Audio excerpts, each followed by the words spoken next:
accordance with the sunshine law. Preparing to possibly hire. And to hire someone, a CFO, okay. So is the CFO, if I may ask, are they internal? That means are they residents of the city or are they external living in other places? The person that you're talking about. The person that we're speaking of was the individual recommended by the body that interviewed the gentleman. The gentleman is from out of state, and I guess we'll have more information on that as we move forward. Okay, so before your vote, can you tell me what state that person is from? Yes, Rhode Island. Rhode Island?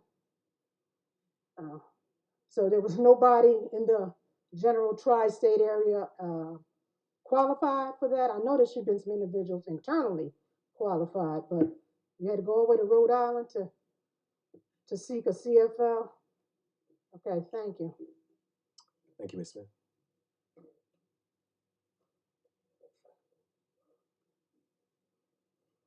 Hi, good morning. Anita Littleton, 330 West Ninth Street. Just wanted to ask quickly too. I had a couple items that I wanted information on, but about item number 9, I know you said it was 24 hours. Is there any reason why I did not make it on the agenda for this particular council meeting? Was there some things still untied, or why didn't it make it on the agenda? Yes, it was on the agenda. A council person asked that it be tabled, and it was inadvertently removed instead of tabled. Therefore, it's being re-added now. Okay, so and normal procedures would be to add it like this, not to wait for another council meeting to push it forward to deal with it? Correct. Okay, just Since want it that for was on the clarification. deliberative agenda, it was discussed at the deliberative agenda. It was advertised 24 hours in advance on the website as required by law, but it was inadvertently removed instead of perhaps a motion to table, which may be made today. Okay, so required by law to be on the agenda or to, Required by law required by law to be on the agenda as we just added it, yes. okay, so, It was on the agenda. okay, but it was a mistake and it was taken off, and so, So we took legal corrective measures right now to re-add it okay. and give opportunity for public comment. And that's all within the law, right, to have it added right now when it wasn't? 100%. Okay, absolutely. Thank you, sir. I just want that clarification. I have a question about item number 4, if you can explain exactly what that is going to entail. And also 5 and 6, is this a new policy? Just wondering, I know the city has been in existence for over 3 centuries. Is there an issue going on with cell phone use, personal cell phone use, or why are we just now implementing a cell phone use policy? Thank you. So number 4 for telecommuting and or working remotely, of course, since the pandemic and with technology allows employees or a good amount of employees to work, I guess, from home. But I think we need to put some parameters around that, especially when we have this beautiful building and we have a lot of technology in here that people can work. And we're also paying them to be in office. We're serving the community, so they need to be here. So we need to put some parameters in place around remote working. When it comes to the cell phone policy, we've also, and always in our handbook, we had blurbs or areas within the handbook that spoke about cell phone or personal use of of cell phones. But we needed to have something to kind of revert back to that really expounds on how the phone should be used and carried in that manner as far as responsibilities and things like that. So again, we've always had some language within our City of Chester handbook, but we wanted to really have its own separate policy to really define things around that. Was it an issue? That's my question. Was it an issue that prompted you to have to revisit this, blur it out? No issue. Just wanted to make sure that we have all of our policy and procedures together.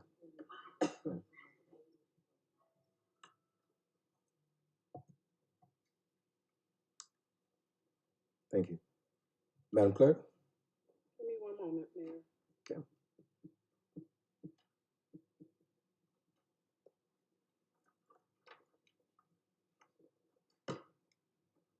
So coming down would be a new agenda and that resolution. So take one from each pile and pass it down. We did have new agendas ran off. If anyone is looking to get the new agenda once the meeting is over, they are at the podium.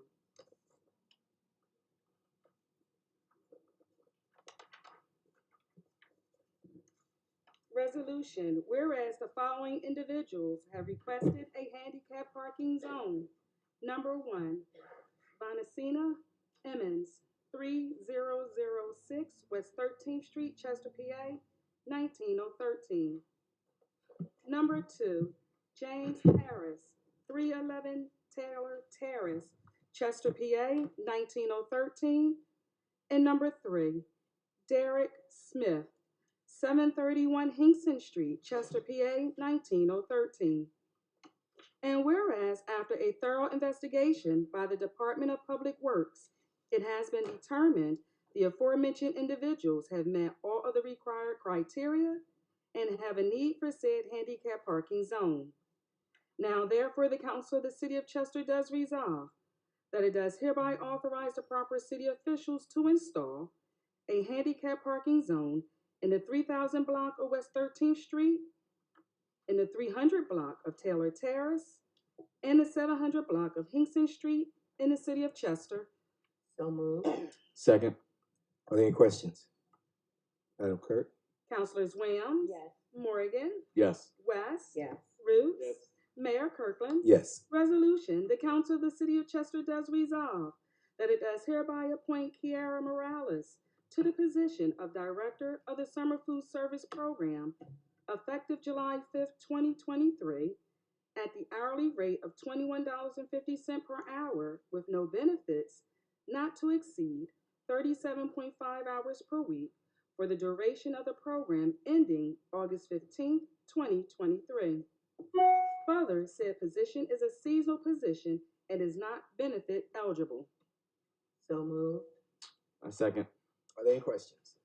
Madam Clerk? Councilors Williams, Yes. Morgan, Yes. West, Yes. Roots, Mayor Kirkland. Yes. Resolution, the Council of the City of Chester does resolve that it does hereby appoint Beverly Harris to the position of Assistant Director of the Summer Food Service Program effective July 5th, 2023, at the hourly rate of $18.56 per hour, not to exceed 37.5 hours per week for the duration of the program ending August 15th, 2023.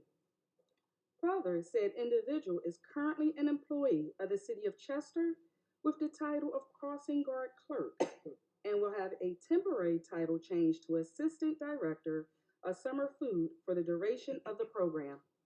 So moved. I second. Are there any questions? Madam Clerk? Councilors Williams, Yes.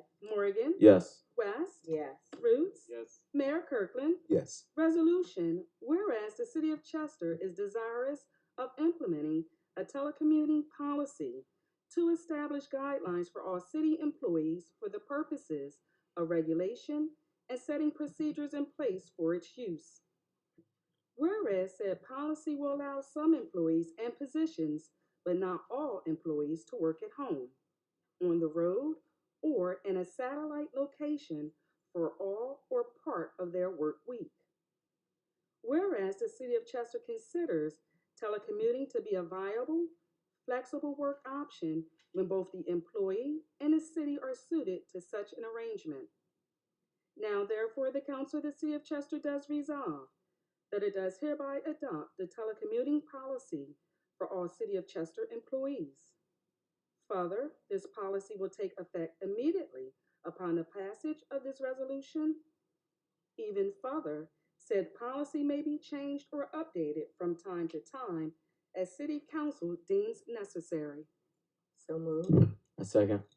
Are there any questions? Madam Clerk? Councilors Williams, Yes. Morgan, Yes. West, Yes. Roots, Yes. Mayor Kirkland. Yes. Resolution, whereas the City of Chester is desirous of implementing a personal cell phone use policy to establish guidelines for all city employees. Whereas said policy is to establish guidelines for the use of personal cell phones in the workplace, and it intended to ensure that personal cell phone use does not interfere with employee productivity, safety, or privacy, and that the city's resources are used appropriately. Now, therefore, the Council of the City of Chester does resolve that it does hereby adopt a personal cell phone use policy for all City of Chester employees. Further, this policy will take effect immediately upon the passage of this resolution. Even further, said policy may be changed or updated from time to time as city's council deems necessary. So moved. Second. Are there any questions? Madam Clerk? Councilors Williams? Yes. Morgan? Yes. West? Yes. Roots? Yes. Mayor Kirkland? Yes. Resolution, whereas the city of Chester is desirous of implementing a cell phone use policy, establish guidelines for the use of all city-issued cell phones or city-issued communication devices. Whereas said policy is to establish guidelines for the appropriate use of all city-issued cell phones or communication devices during work hours and is applicable to all employees who are in possession of a city-issued phone or communication device. Now, therefore, the Council of the City of Chester does resolve that it does hereby adopt a cell phone use policy for all City of Chester employees. Further, this policy will take effect immediately upon the passage of this resolution. Even further, said policy may be changed or updated from time to time as City Council deems necessary. So moved. Second. Are there any questions? Madam Clerk? Councilors Williams? Yes. Morgan? Yes. West? Yes. Roots? Yes. Mayor Kirkland? Yes. Resolution, the Council of the City of Chester does resolve that it does hereby award the contract for the program for trash waste bins known as Project 39 to Totter LLC, for which responses were received through the Commonwealth of Pennsylvania Cooperative Purchasing Program, known as CoStars, in the amount of $432,341.48 to be paid from American Rescue Plan Act, ARPA funds. Further, the city has complied with all CoStar's bidding requirements. Further, the solicitor's office shall review and approve the purchase order and or contract, and the successful bidder shall furnish a performance bond in the full amount of the respective contract to the satisfaction of City Council. So moved. Second. Are there any questions? No question, just a comment. We've been talking about doing something like this for about a year or two now since we received the American Rescue Plans, and I think it's a great idea. Councilwoman West provided the city with recycle bins a few years ago, and now we're at the stage where we're going to try to find out other ways, all the other alternatives to clean up our city via giving our residents waste trash, 65-gallon waste trash bins. So every resident, every resident will get a waste trash bin pending you have the proper use and occupancy and things like that. We're going to have some, I won't say restrictions within it, but we most certainly want to make sure that each resident, each homeowner has the proper documentation on file so that we can update our information that we have internally. But this, again, will hopefully be able to clean up the city and be able to reduce the amount of trash bags that we see laying aside the curb and which are inviting rodents into our neighborhood. So I thank you for council and the work that they've done within the consideration of this and the funds that we've used for the American Rescue Plan to really be able to give back to our community. That's it. And further comment, I just like to ask the community to commit to this project and make sure that we're utilizing these trash cans and putting out our trash properly. We need your help to help keep the city clean. It's not just us. When you call us and there's a need for us to pick up trash or do certain things, we will do that. But we need your help in terms of putting your trash out properly. So I'm asking you to commit along with us that we do this together so that we can keep the city clean. Thank you. Any further questions, comments? Madam Clerk? Councilors Williams? Yes. Morgan? Yes. West? Yes. Roots? Mayor Kirkland? Yes. Resolution, the Council of the City of Chester does resolve that it does approve and order payment of a series of bills and refunds as prepared by the Department of Accounts and Finance and as shown on expenditure approval list dated April 21st, 2023, attached hereto and made a part hereof, subject to approval from the Department of Accounts and Finance. So moved. Second. Are there any questions? Madam Clerk? Councilors Williams? Yes. Morgan? Yes. West? Yes. Roots? No. Mayor Kirkland? Yes. Resolution, whereas the City of Chester hired James Lathrop as the full-time Chief Financial Officer, Department of Accounts and Finance, effective June 5th, 2023, for 37.5 hours per week, with benefits and a 60-day probationary period. And whereas said employment is contingent upon said individual successfully completed 60 days probation from the date of hire. Now therefore the council of the city of Chester does resolve. Further, if said employee fails to meet the job expectations within the 60 days probation, said employee will no longer be eligible for the position and will be subject to termination from said position. I'm going to ask mayor and council that to table this resolution until all council members have had an opportunity to read whatever contractual agreement or agreement has been made to the individual. Not all of us. I cannot vote on something that I'm not fully abreast on. So I'm asking that we table this until all members of council have had an opportunity to read over this agreement and ask our questions. That's why you put me here, to ask questions and make sure that we're doing the right thing. You know, not saying that this individual is not the right person, but I need to know that. I haven't seen the resume or anything. So I'm asking mayor and council to please table this. Is that a motion? I move that we table it.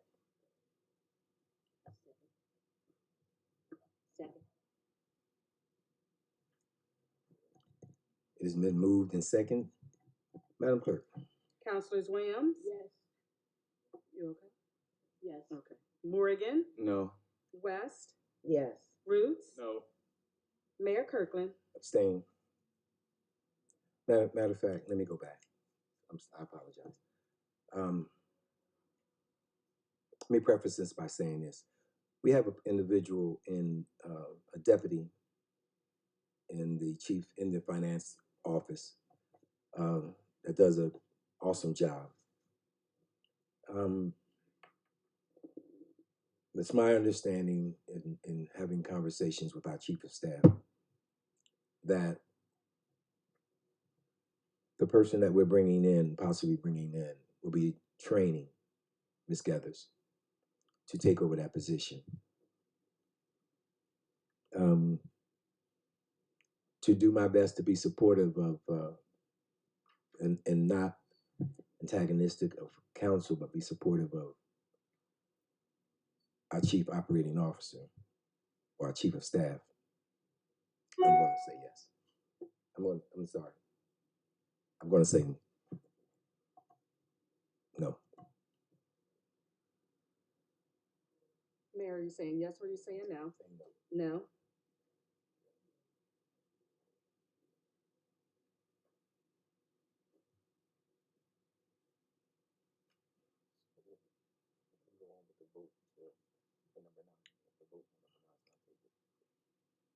Yeah. Move to vote upon the CFO.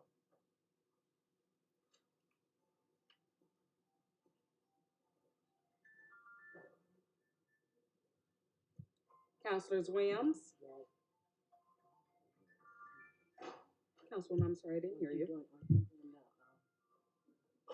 Mayor is asking for a vote to vote. Move on the CFO to vote To to hire. hire. Say it to the mic. Okay. Saying no? Okay. Morgan? Yes. West? No. Roots? Yes. Mayor Kirkland? Yes.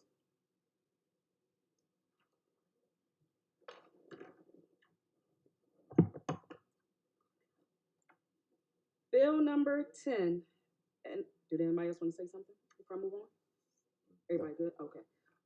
Bill number 10, an ordinance of the city of Chester, Delaware County, Pennsylvania, Article 507, entitled Vehicle Operation of the Codified Ordinances of the City of Chester, Pennsylvania, 1978, as supplemented and amended by amending Section 507.04 entitled Trucks Prohibited, Exceptions, licensing waste trucks over 18 tons. Subsection A, increasing the gross vehicle weight to up to 18 tons, and adding new subsection 8 to adopt a new traffic circulation prohibiting vehicles up to 18 tons from traveling on Crosby Street from East 13th Street to East 14th Street, and repealing all ordinances or parts of ordinances inconsistent therewith. I move that we pass bill number 10 on its first reading. I second that we pass bill number 10 on its first reading. Are there any questions? Got a comment.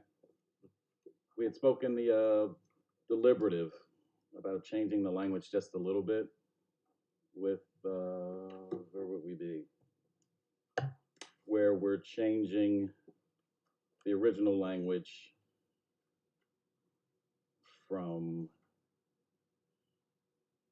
10,000 pounds to 16,000 pounds.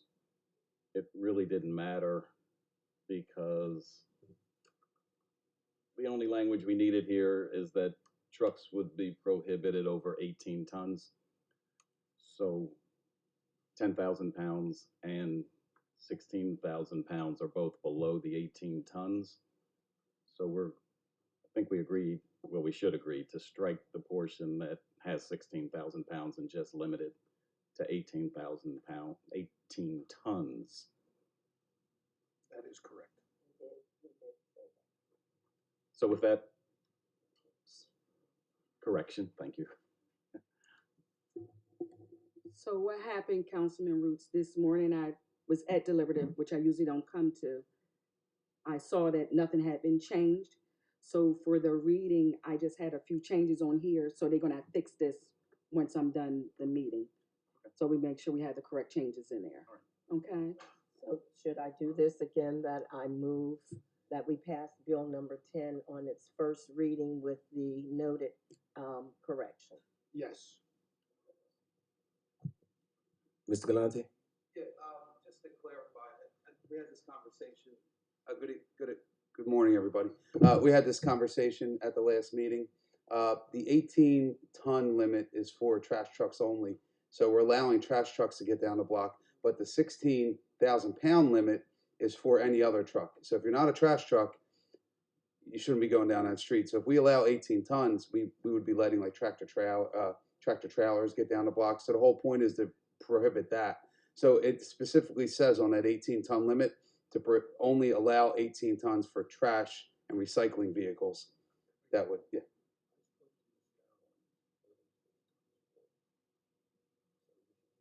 $36,000 pounds. Yeah, we're accepting trash trucks. Yeah.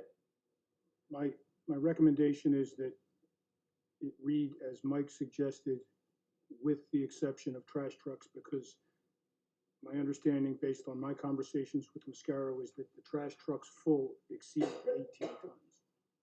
Yeah, and we had 10,000 pounds in our previous ordinance, but a typical UPS truck could be about 16,000 pounds. So we don't want to limit those local deliveries to the residents on that block. So that makes it even, first of all, I don't think this is urgent to pass today, but it is urgent that we get the language right. I agree. So what you're saying is, you've talked to Mascaro, they said their trash trucks fully loaded are even greater than 18 tons. As heavy as 36 tons. Or 1,000 pounds, 36,000 pounds. I'm gonna read the text. He said, yeah, they're He didn't say 36,000 tons. 36. Yeah, he didn't mean Loaded. 36 tons. 72,000 pounds. Is that even possible? I don't know. That'd be pretty heavy. That would be- I think he meant maybe 36,000 So that's why pounds. my suggestion is to allow the ordinance to read as is, with the exception of trash trucks.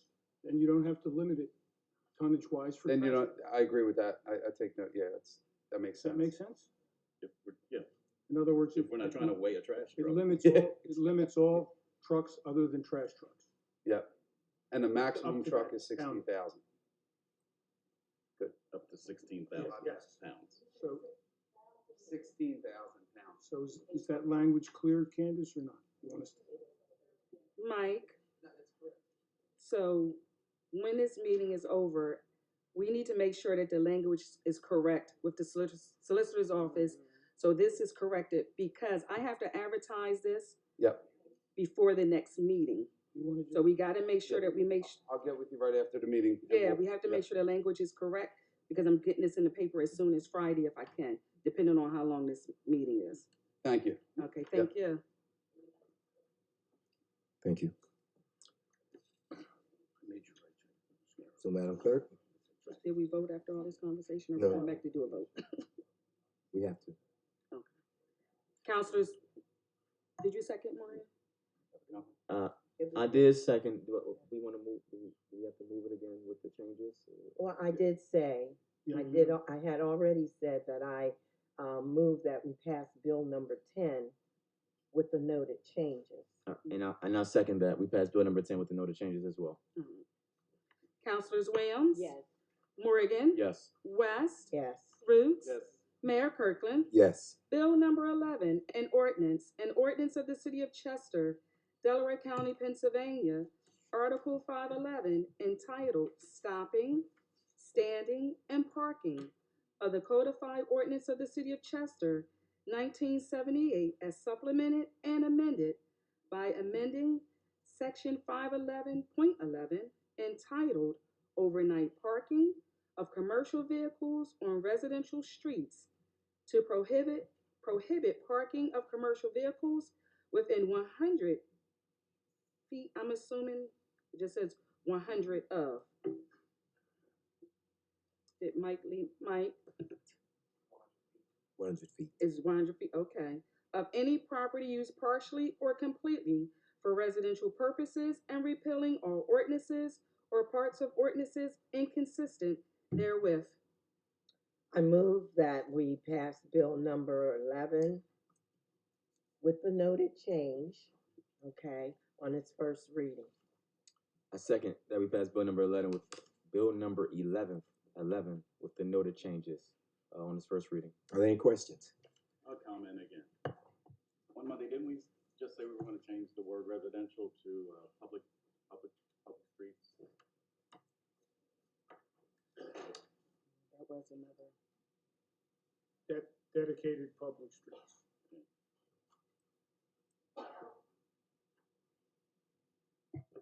So we're taking out Residential. and we're making it Dedicated public streets.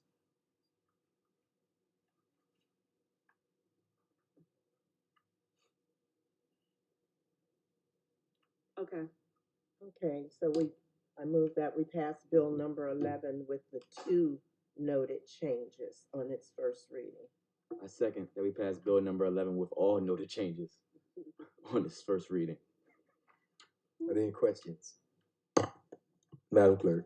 Counselors Williams? Yes. Morgan? Yes. West? Yes. Roots? Yes. Mayor Kirkland? Yes. Bill number 12, an ordinance of the City of Chester, Delaware County, Pennsylvania, approving the editing and inclusion of certain ordinances and parts of the various component codes of the codified ordinances of the City of Chester. I move that we pass bill number 12 on its first reading. I second that we passed bill number 12 on its first reading. Are there any questions? Madam Clerk. Counselors Williams? Morgan? Yes. West? Yes. Roots? Yes. Mayor Kirkland? Yes. Bill number 13, an ordinance of the City of Chester, Delaware County, Pennsylvania, amending ordinance number 7, 2022, prescribing the numbers, duties, and compensation of the City of Chester as same pertains to the Department of Public Safety by changing the name of the position of nuisance inspector to the position of code enforcement officer and repealing all ordinances or parts of ordinances inconsistent therewith. I move that we pass bill number 13 on its first reading. I second that we passed bill number 13 on its first reading. Are there any questions? Madam Clerk. Councilors Williams? Yes. Morgan? Yes. West? Yes. Roots? Mayor Kirkland? Yes. Thank you, Madam Clerk. Mayor, do you want me to read the citation first, or are you going out in a different order today? Just a different order. Councilman Morgan may have to exit. So we're going to let Councilman Morgan do his presentation first. Okay. So as you all know, here in a few of our recent council meetings, we've been showing our appreciation to local businesses or nonprofits throughout the city of Chester that's been doing tremendous work in our community. And today we have another check presentation to do for Everybody Eats Incorporated. Everybody Eats is a business or nonprofit and ran by Miss Stephanie Willis and the Vittles over on 9th and Sproul. Of course, in Vittles, there's a few local businesses, a few different eateries in there, from local businesses. But Everybody Eats has been in the city for a few years now, and oftentimes you can see Miss Willis and her team providing food to those of need, individuals that might be transient, to the youth and youth within the community, giving back to different organizations, athletic organizations and whatnot, always having their doors to be open to the public. And we want to just show our thanks and appreciation to that. I believe Miss Willis isn't from the city of Chester, but from knowing her, she most certainly has been able to open her hands and allow for us all to come into her safe space and to be able to appreciate the great food and the great work that she's been doing in the Vittles location and throughout the community as well. So we just want to say thank you, and we have a check for you as well.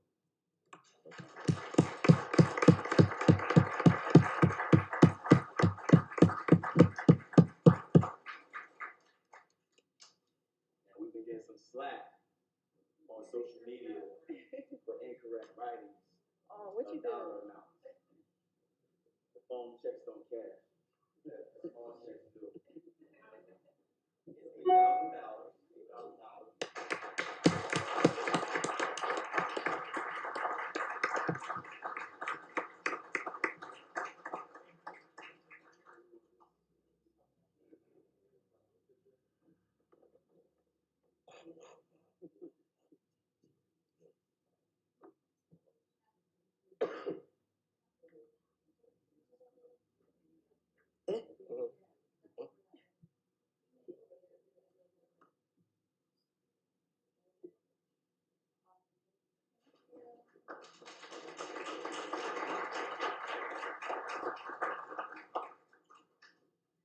Congratulations.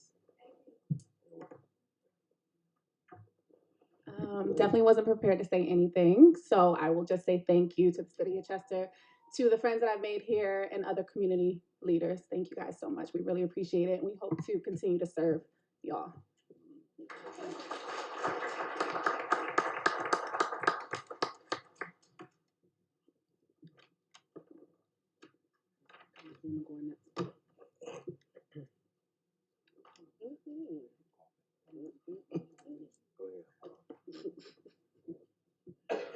You want me to try?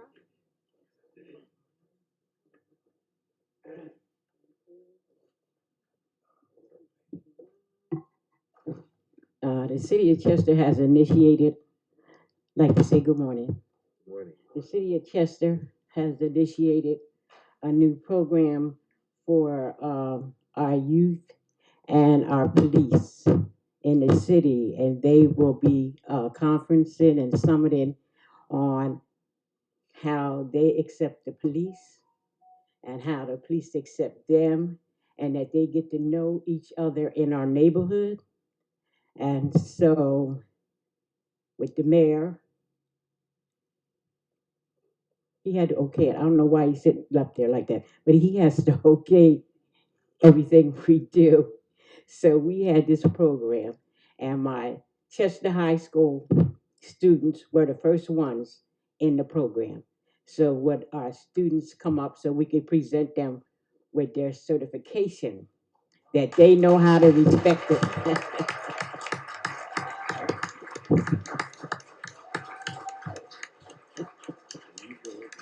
Yeah.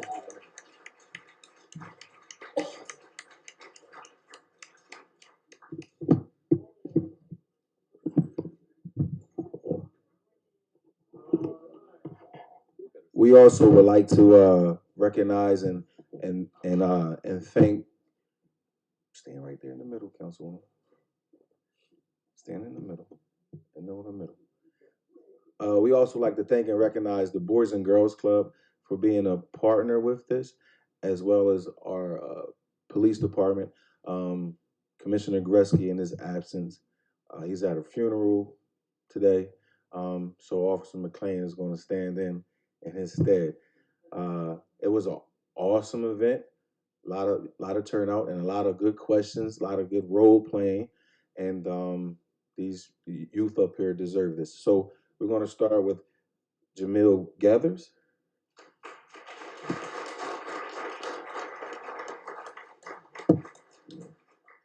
Tayan Irving.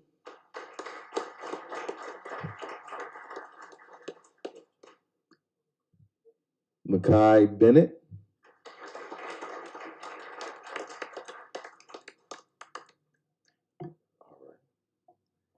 Damir Robertson. Jamichael Winston. Shemaya Towns.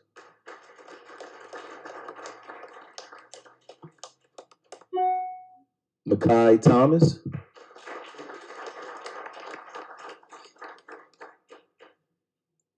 Dasani White. Kyra Osei. Osayemi. There you go. Right behind you. James Carr.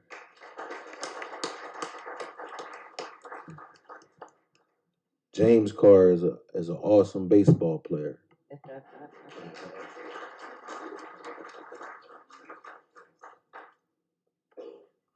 Kayla Osemi.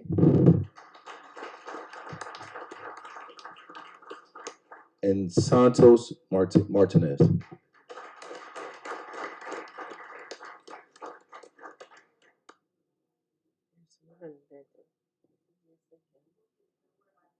All right. We will definitely get yours as well. Call his name in it. Marcus Benson.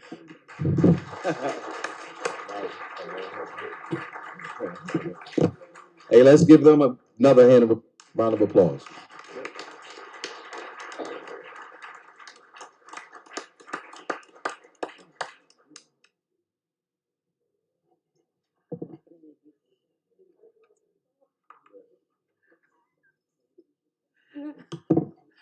Good afternoon, or good morning. It's not afternoon yet. Some of you met me a couple of weeks ago. My name is Miss Dana Bowser, the Social Emotional Learning Coordinator for Chester Upland School District. I also oversee the McKinney-Vento homeless families of Chester Upland School District. All of these students, I can say all of them, participate in our Positive Action lunch groups, and they are a phenomenal group of students. And I'm just really, really proud of how far they've come and the fact that they don't say no to anything. They're very willing and able to participate in community service and participating in programs. And I'm super proud to be here, and I'm super proud of all of them. So thank you. Mr. Laws? Good afternoon. Excuse me. Good afternoon.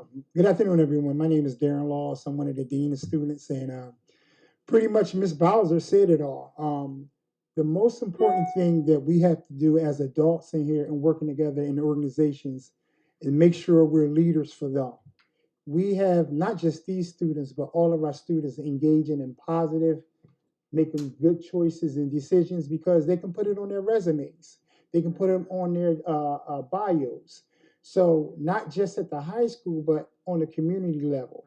So a couple weeks ago, we partnered up with the March of Dimes. We had these students get up 4 o'clock in the morning, a commitment to get up 4 o'clock in the morning to be down at the Naval Yard 5 o'clock in the morning with the help of Mr. Jamil Gathers and the help of council and the mayor. I'm sorry, Jamil Cotman. So This is why we do this with our students. And not just with our students, but with our residents, trying to bring in resources and working together.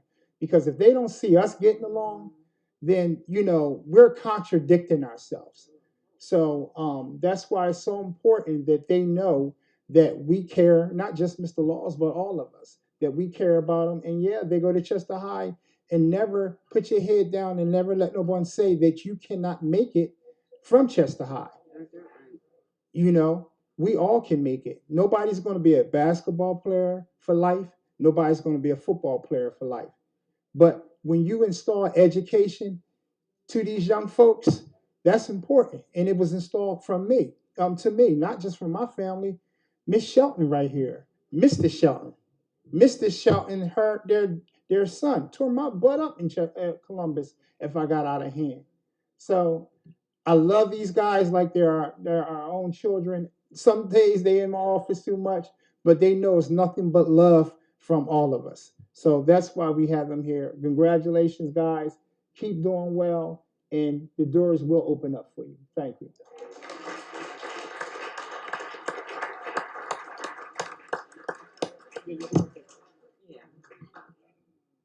Hi. I also would like to thank so much the Girls and Boys Club and Miss Johnson and Mr. Bullops. Went out of their way to make sure that we were able to have the program there. So I'd like to thank them. Thank you.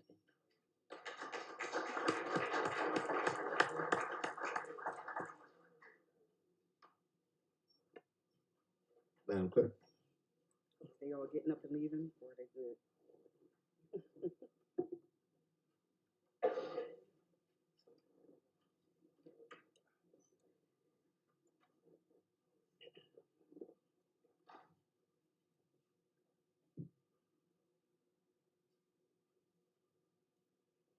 Whereas for nearly 43 years, every Congress has authorized and each President of the United States has declared a period of time each year for the celebration of Jewish culture, history, and contributions to the United States. Whereas originally designated Jewish Heritage Week, it was set each year as the week in April or May in which Israel marked its Independence Day in accordance with the Hebrew calendar. Whereas in 2006, Congress passed a bipartisan resolution calling on state and local governments and the people of the United States to observe a full month in which American Jewish history is celebrated. Since then, every president has proclaimed the month of May to be Jewish American Heritage Month. Whereas anti-Semitism has been rising at an alarming rate in our country, and many of our cities have experienced an increase in anti-Semitic incidents. The resurgence of this hatred is a threat not only to Jewish people, but to all of us. Whereas, as Americans, we are committed to stand against all forms of hate and bigotry. We are united in our commitment to dignity, compassion, and justice for all residents of our cities. Now, therefore, I, Mayor Thaddeus Kirkland, and the council members of the City of Chester, do hereby recognize May 2023 to be Jewish American Heritage Month.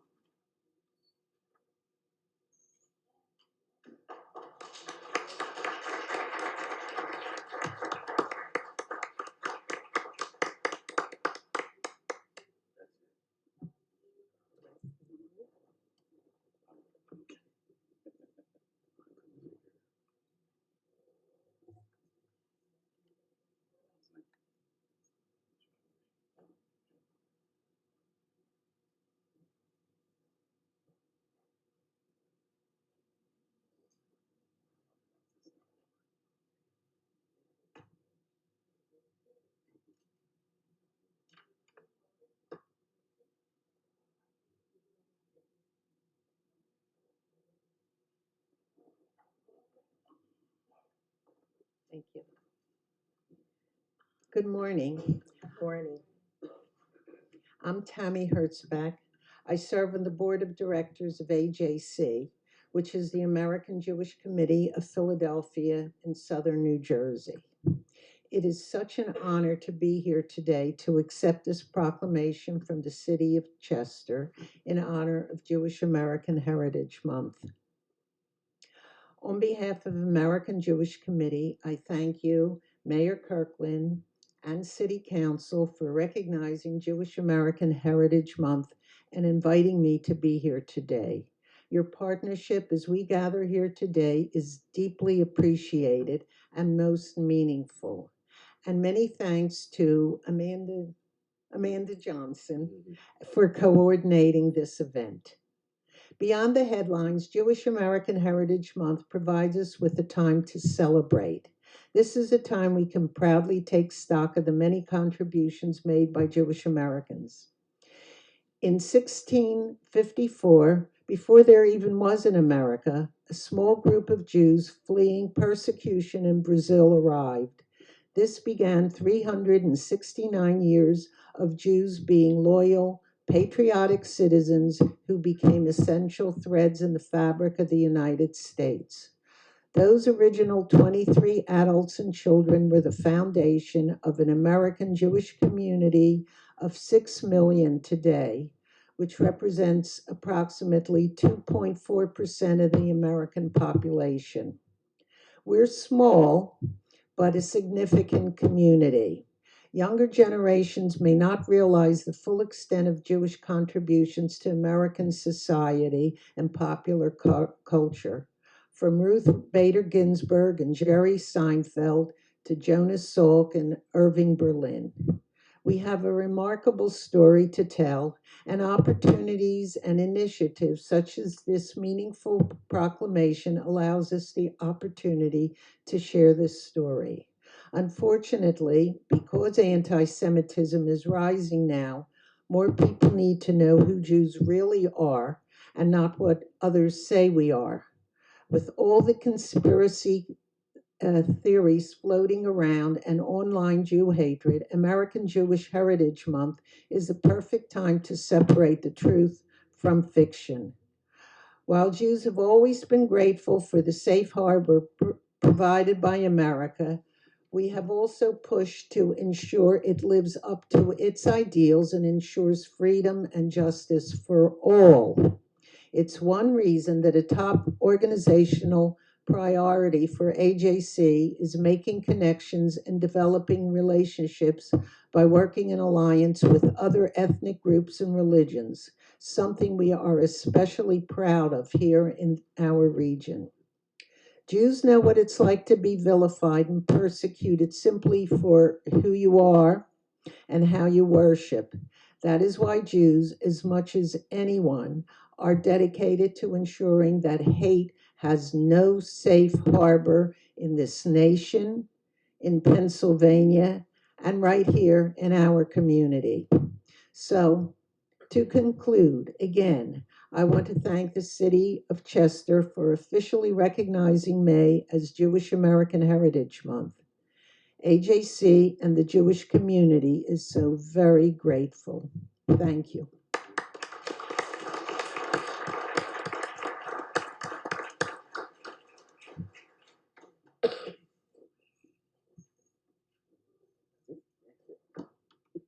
Thank you.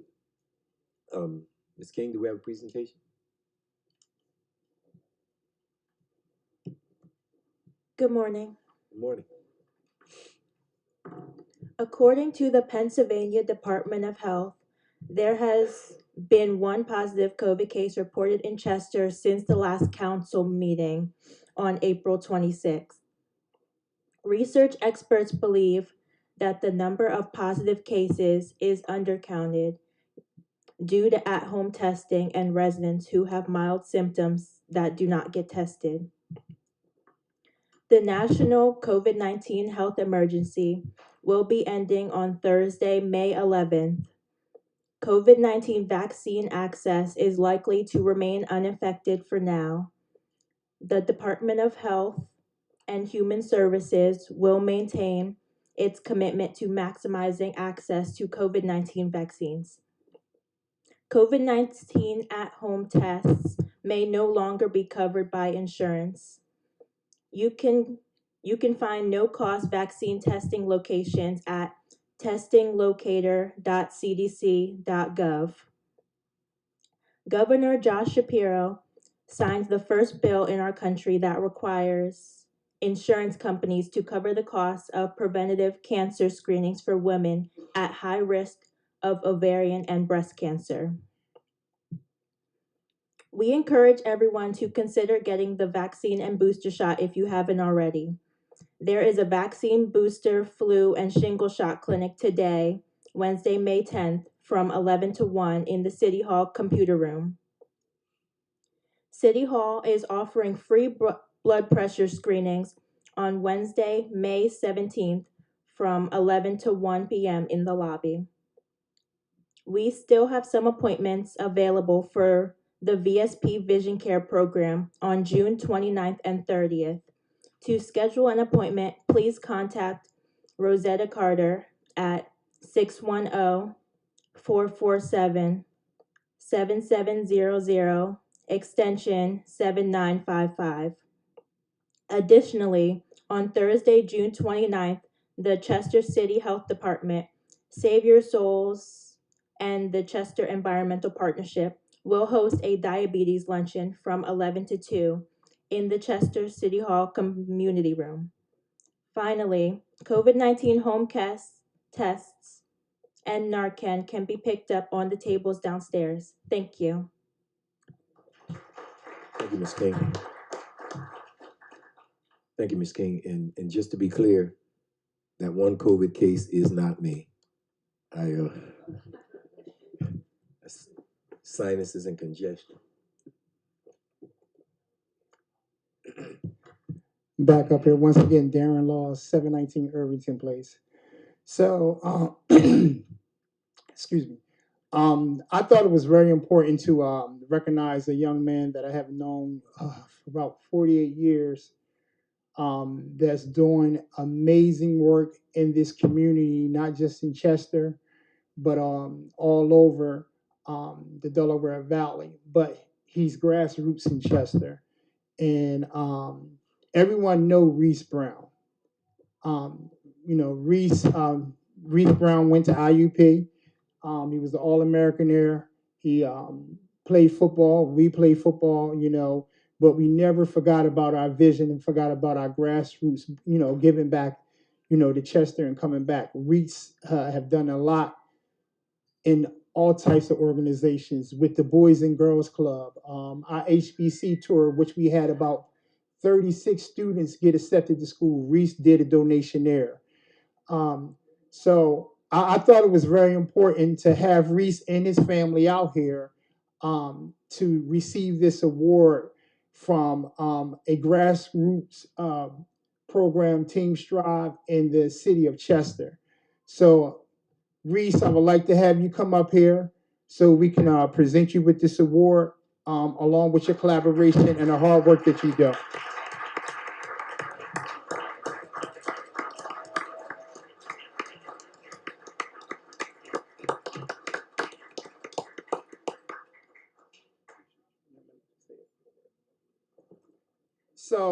So the award reads, Team Strive and the community recognize Reese Brown for his dedication, his commitment, his passion with giving back and making a difference.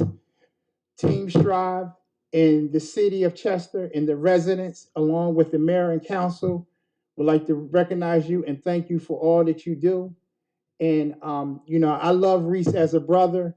I didn't even put this in my speech. When I was diagnosed with cancer, I'm a cancer survivor. Reese stayed strong with me. And Reese, this is yours, brother. Enjoy. I'll hold it for you. I know you have a couple words, and then thank you for everything. Wow, this is amazing. I just wrote a couple little words here. First, I would like to thank the city of Chester, the Chester Upland School District, and Mr. Darren Laws, the Dean of Students at Chester High School, Team Strive for this recognition. Also like to thank my wife, my family, friends for being here with me to celebrate this award. I come from a sports background, so I truly believe that iron sharpens iron. If it wasn't for my mom having me involved in different organizations and activities growing up here in the city of Chester, I don't know where I'd be at. Shout out to my mom and all the coaches that kept me motivated and focused. In order for us to build a stronger community, I believe we have to hold each other accountable to provide opportunities for our youth here in Chester so that they can come be great. One day they'll return to the city of Chester and keep the promise going. Thank you.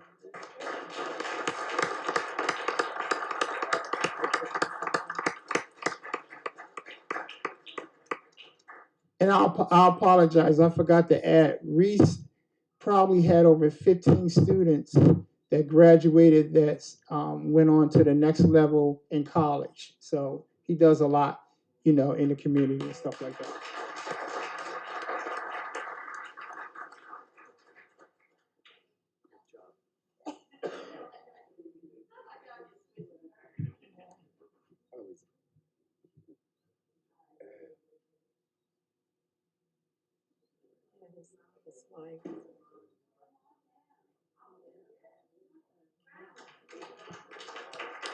And his mom.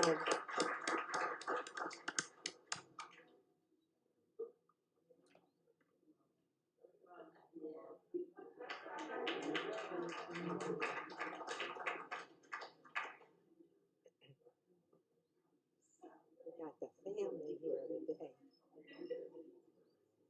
April, oh my God, April. Just come on, let's take a picture.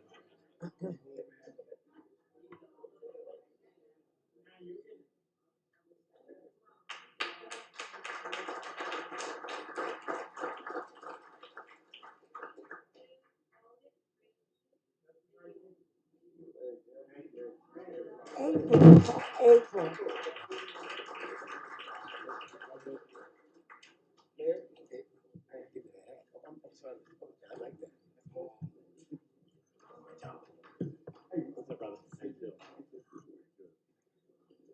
Reese, just want to say thank you, man, for all that you do in giving back to our youth and to our community. And we greatly appreciate you and your presence here in this community. Thank you, sir.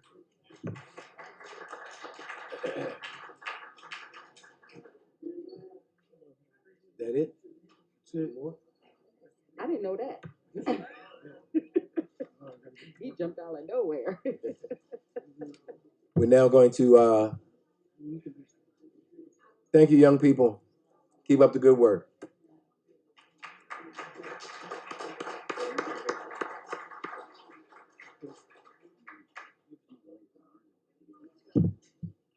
We're now going to prepare to open up the microphone for public comment. Oh, you great? Come on. Good morning, everyone. My name is Angie Johnson from the Boys and Girls Club of Chester. And I want to say on the 19th, we're holding a town hall meeting. This is going to be youth-led. I know everybody think the Boys and Girls Club only do basketball, but I have a lot of young youth that went through a leadership conference that's going to come and talk to everyone about the hot spots and the cool spots in the city of Chester. So we welcome everybody to come on the 19th at 4 o'clock. I will be sending invitations out. Thank you. May 19th, yes. Thank you. Thank you. Oh. I'm assuming that the boys.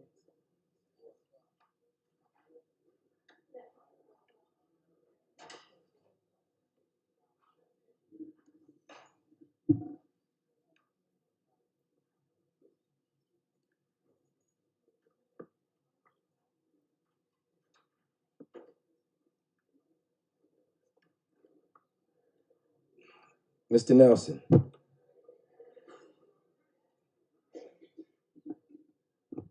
All right, good morning, Mayor, Council, community. So my name is Andrew Nelson. I'm a lifelong resident, and I'm here to discuss about my current role I'm currently the Chief Financial Officer of the Stormwater Authority, and I wanted to take some time today to come and have a conversation in a public forum so that way I could just clear up any kind of misconceptions about the Stormwater Authority.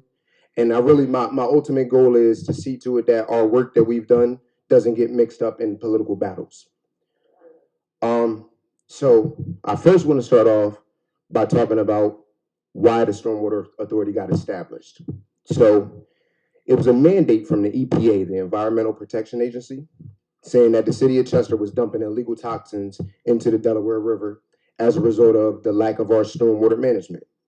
So what happens is when it rained, instead of the water draining, if you think of it like a clogged bathtub, right? Our bathtub was clogged. The water was not properly draining. So when it would rain, it would fill up, and all of the oils, all of the chemicals that was dumped in the grass would actually accumulate into the water and spill over into the Delaware River. Okay. So as a result of it, the EPA came and said, if you don't establish a stormwater authority program, we'll be fined in perpetuity. That's better? Okay. Okay, thank you. That will be fined in perpetuity. So as a result, to try to negate being fined and to do our part for the environment, the politicians established the Stormwater Authority, not on a whim, not as a personal goal, but to meet a demand from the EPA. So since we've been established, I want to talk about some of the things we did, right? So upon inception, we had a public-private partnership with a company called Corvius. And through Corvius, we were able to put, and I know there was $32 million worth of loans referenced. That $32 million worth of loans went directly to infrastructure. So a little bit of history. Chester is the oldest city in Pennsylvania. And as a result of it being the oldest city, naturally, we have the oldest infrastructure. The infrastructure was never upgraded as far as stormwater is concerned. When we first took over the infrastructure, there was parts throughout the city where there was 10-inch lateral pipes at the bottom of the catch basins. The industry standard today is 24-inch pipes. So if you think about it, if the pipe is not big enough, we don't have the capacity to drain. So the Stormwater Authority began the process of upgrading those lateral pipes. There were catch basins and storm drains all throughout the city of Chester that were not functional. They've been repaired, replaced, and upgraded. The catch basins were cleaned out. We pulled over 10 tons of dirt and debris, everything from clothes, rocks, weapons, all within the catch basins. They were pulled out. We have pictures of them.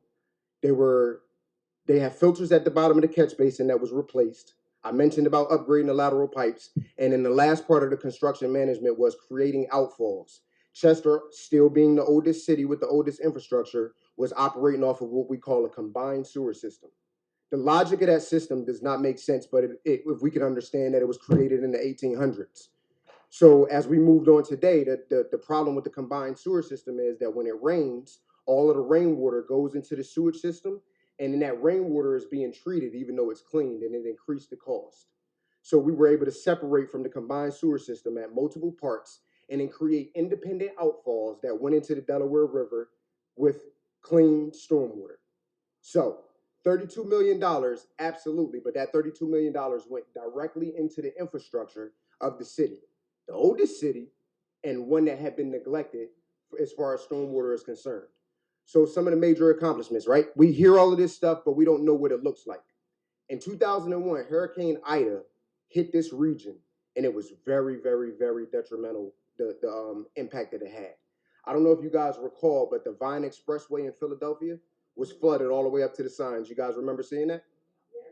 Several parts throughout Delaware County, we also received flooding. Chester did not flood.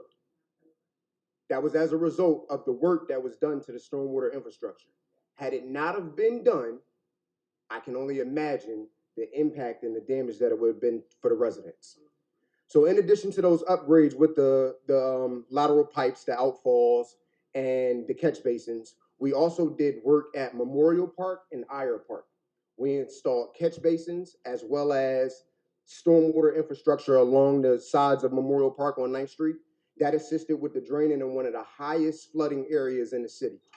Eyre Park is near Chester High. I don't know if you guys remember back in the creek, always flooded. When I was growing up, I remember walking to school between Chester High and Showwater in that area and remembering it flooding significantly.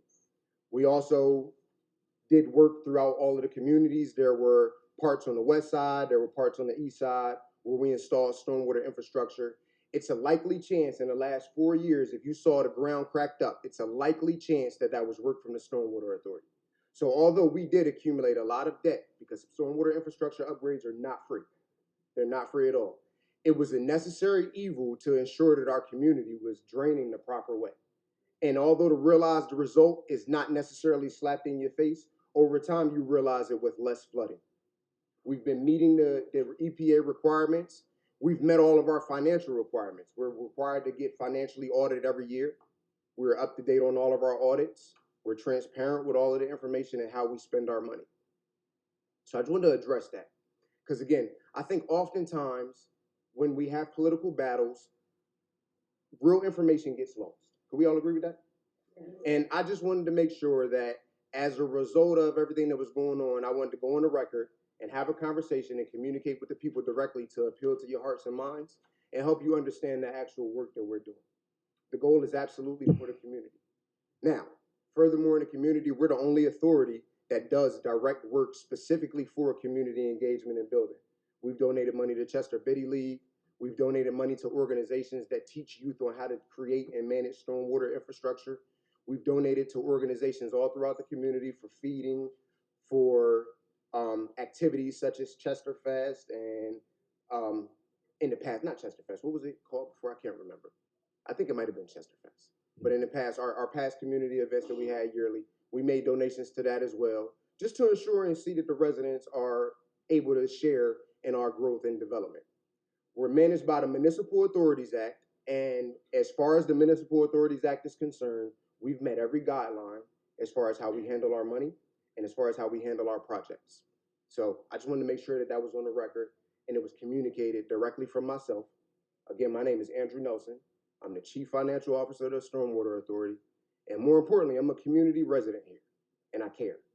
So if you have questions and it's anything that doesn't sit right with you or you don't understand, I encourage you to reach out to me. I can give you information so that way we can have it. Along with me, I brought just a couple of handouts that I'm going to leave here. This does include a lot of the work we did throughout the community. And I do know as an authority, we don't do a good job communicating with the residents. I will absolutely admit that. Part of it is funding. It's expensive to communicate. And the other part of it is just simple know-how. I'm a CFO, I know numbers. I'm not really good at marketing, right? So I do admit that we could communicate with the community a little bit better. And in an attempt to do that, I want to start off by, like I'm doing right now, introducing myself, making it known that I'm open to answer questions. And then furthermore, I want to leave you guys with information. We've also purchased street sweepers. We have a street sweeping schedule. This will be year 3 that we're actually in effect. We were able to gather another street sweeper so that way we can increase the capacity of the amount of Chester streets that we actually do sweep. I have papers here that show the April and May schedule. We're working on finalizing the summer street sweeping schedule as well. So this information will be here available to you guys. I hope this clears up anything. And if you guys have any further questions, please come see me. Oh, the last thing I wanted to let you guys know is at the Stormwater Authority, we have 18 employees. Every single one of them are Chester residents, right? So we've created jobs for our residents. We've created jobs for our residents, and we've done solid work within the community, and we look forward to continue to do solid work within the community. Thank you. Thank you, Mr. Nelson. Thank you, Mr. Nelson, and I appreciate you providing us with that information. And I know some folks are going to say that I went over the 3-minute mark, but that was information that folks needed to hear, factual information. So thank you. Don't worry. Sorry, we needed to hear that. Yes. Andrew, can you hand me one of each off the top before they're gone? Thank you, sir. We get some right now. I appreciate you. Thank you. Mr. Laurie?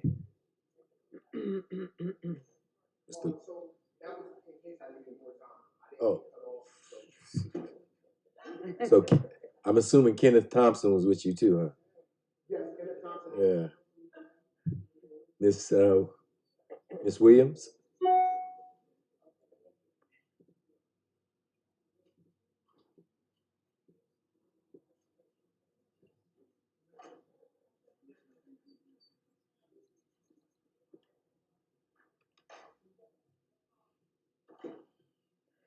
It's not quite afternoon, so I can say good morning to everyone.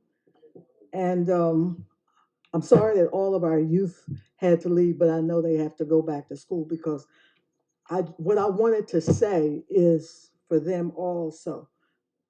When I come and speak, I want to praise our city because if we don't praise our city, nobody will. I've looked at books that were published and it left us out of the books. And since I've been in Chester, since I was in first grade, and I won't tell you how many years I have, but I taught for 40 years and I've been retired since '08. But I've read books that do not include us in the history of Chester. I've read newspapers that will not give our story in a positive way. So, what we need to do every now and then, if nobody will, I will, is to praise the city of Chester, its residents for a job well done.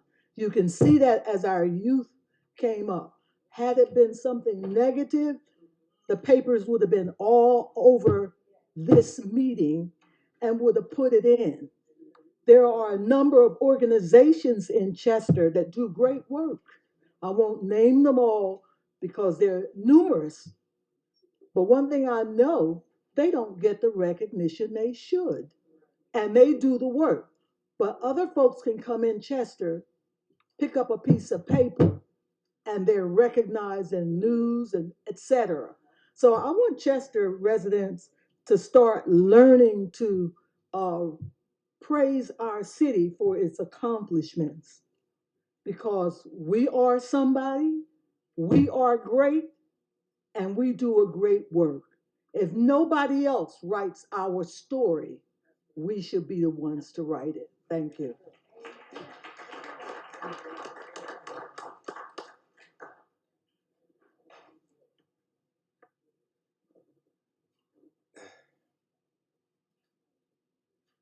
Ms. Denby? Good morning, everyone.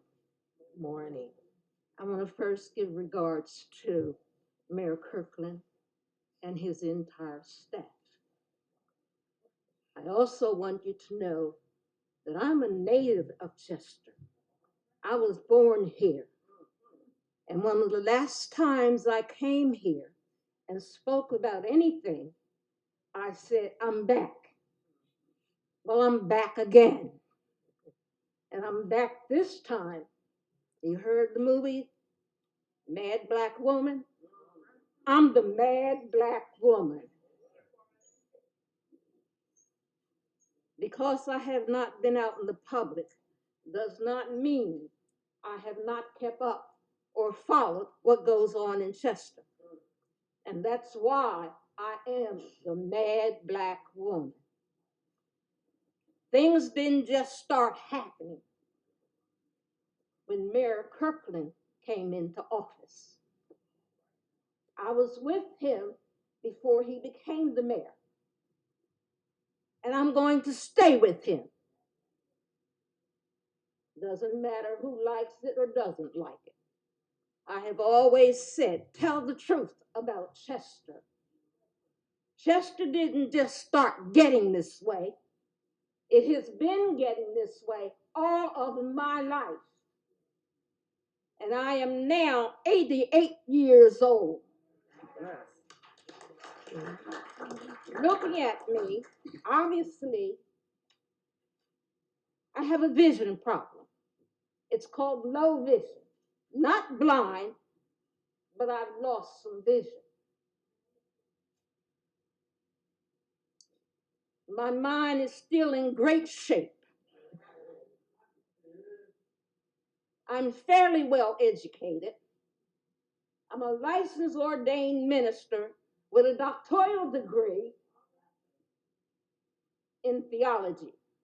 So I also keep up on with what goes on in the church and from the churches to the community. I didn't go home and hide. I am very tech savvy. So don't tell me about free phones and phones for seniors. I am the only person from the public that has ever been invited to Washington, D.C. I was invited there by a senator to come speak before the Senate concerning the public, and especially the seniors. I went from local to national and international, speaking for seniors. I don't just speak for seniors, I speak for all people. Doesn't matter to me what your ethnicity is. They say slavery ended. So they say we celebrate Juneteenth. What is Juneteenth? When slavery never did end. And it still has not ended. There's still people working, I'll say, slave wages.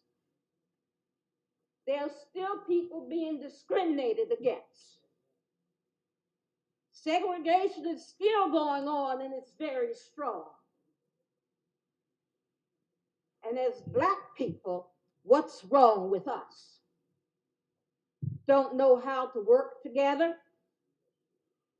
Don't know how to be loyal?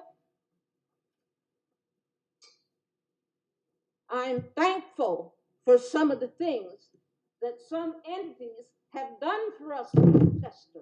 But I also have a pet peeve. And my pet peeve is Covanta.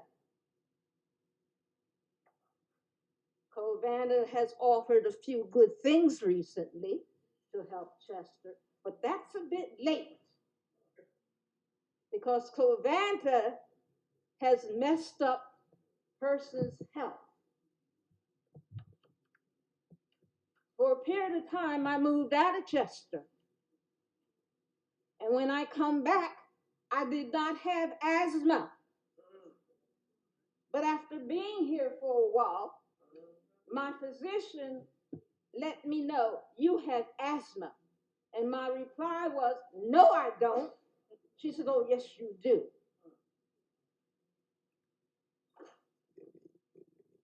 I discovered that if you live in Chester or in the vicinity of Chester, it is most likely you're going to have some kind of respiratory problem.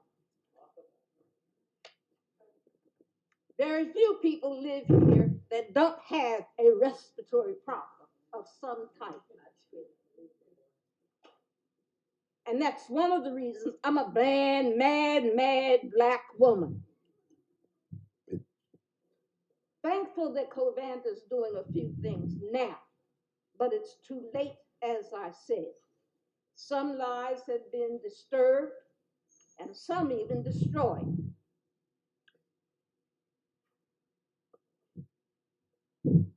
How's your health? See me? Pretty good. Except a little arthritis. And I don't see too well. I've got braces on both legs. Body's breaking down. It's old. And I may not have much more time. I'm going to tell some of you, I'm grateful for Chester. Even when I didn't live here, I kept up with what went on in Chester. Some of you, I recognize your faces. I might have a little problem attaching the name because I haven't been in your presence. So if some of them are here that fits, please come to me. Let me know who you are. Reverend. I speak up in every way that I can. Thank you, Reverend. My first protest was back when children were told, sit down, shut up, be seen, and not heard. But as a 9-year-old child, student at John A. Watt School, which does not exist and has not existed in many years. I was a child protester, 9 years old, ceiling in the school, falling on heads, falling on desks, and I'm here. I'm back. Chester, get it together. Stand with each other. Be loyal. Don't be backbiters. Share your concerns. Do what you can to help. And I'm stopping only because Mayor Kirkland's asking me to. Because I got a whole lot more to say.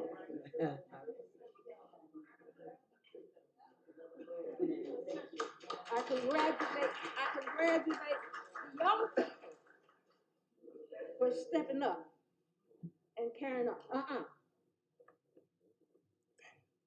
Not you. I congratulate the young people for stepping in, doing something, and carrying on. Thank you, Reverend. Thank you Appreciate you. all for hearing me.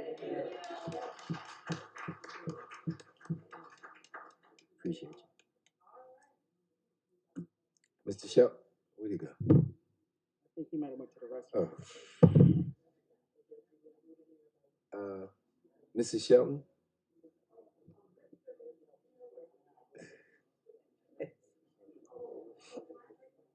Yeah, go ahead, take his place.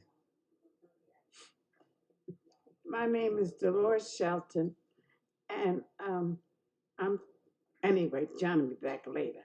But first of all, I just want to say thank you to the residents who came out, because that's important. There's been many council meetings that sometimes it's the same old 2, 3, 4, 5 people. But it's good to see everybody. Oh, here he comes, CEO too. And we're going to join you, sweetheart, because U88, next month, I'm going to pass you. I'm going to be 90. But listen, I'm grateful for sight. It's very little. I'm grateful for mind. It's holding. And I'm grateful for limbs that you can still move. But anyway, that flood that Nelson talked about, that real bad one, I remember. And my first day at Chester High, no, at Columbus, that's before I went to Chester High, at Columbus, I couldn't even go to my brand new classroom. Columbus School was brand spanking new. I had never been in a new classroom. I started at Old Franklin, and I taught a special reading class down in the basement. And the coal bin was my classroom, because we had 50-some children a room. I did have upstairs, in first grade, 50-some children, no aid, never heard of that word. No specialists. We had music and we had gym, 50-some children and me. And I taught 5 reading classes every morning, math, go to lunch and come back, and I would fill in social studies and all the other, all jammed in together. But listen, you know how that is. But I just want to say thank you to the water board, to the water authority, because I was walking over town and Chester River was just woo, and I never seen anything like that. We had the bad flood, Air Park. People lost their homes. People lost their lives in Air Park. And I'll never forget that. And then we had other floods later on. But you know, since the Chester Water Authority, Chester has had no storm water. Stormwater Authority. Chester has had no flood. Now, I'm a living witness. No floods. And you don't want to be involved in a flood because you can lose everything you work for. So I want to thank Brother Nelson, a young man. Isn't it nice to see a young man leading us? And I want to thank this council because they understand what it means to have Chester Stormwater Authority. And I know they understand what the Tension Basin is. It's not a lake, it's not a big body of water, but that basin takes that dirty water and filters it and sends it back to where it belongs. But all of you understand that. I know that. So let's continue to push, and they hire all Chester folks. Chester folks. All right, I'm going to sit down. But thank you, thank you, thank you. Thank those who came out to the debate in person for this coming election. Thank you, thank you. And I'm glad that we all came out as one body. We weren't pushing no one candidate, and that was clearly stated. But thank you. Keep up the good work. Just keep on, because it took 151 years to turn this city around, and we don't want to go back. Thank you, Ms. Shelton. Mr. Shelton?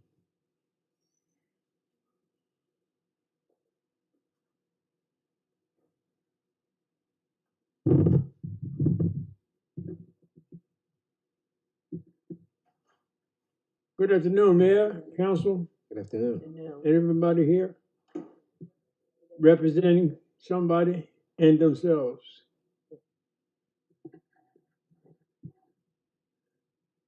These years here have been trying. History,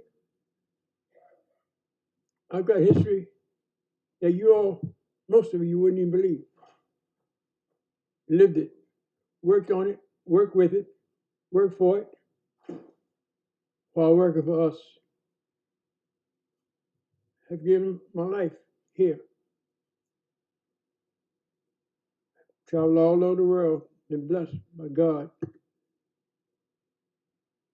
And watch improvements, training to the college, because that's what we were called. Make progress. Trained youngsters here. National Association for the Advancement of Colored People, 60-some years, 23 years, 26 years here in Chester City, in NAACP. Trained, helped train, so that they could get here where you are, so they could manage their own business, so they could have their own jobs.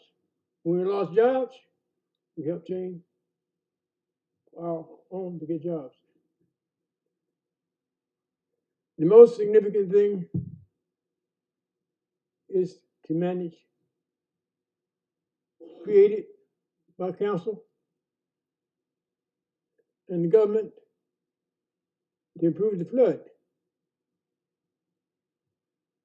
The flood, I can make your eyes cry. As a youngster, I watched it flood. I watched it cover just high in the airport. I had a buddy that I worked with, had just moved, African American, third one to move down in there. He had just moved in there. I could tell you some truth that will make your heart suffer.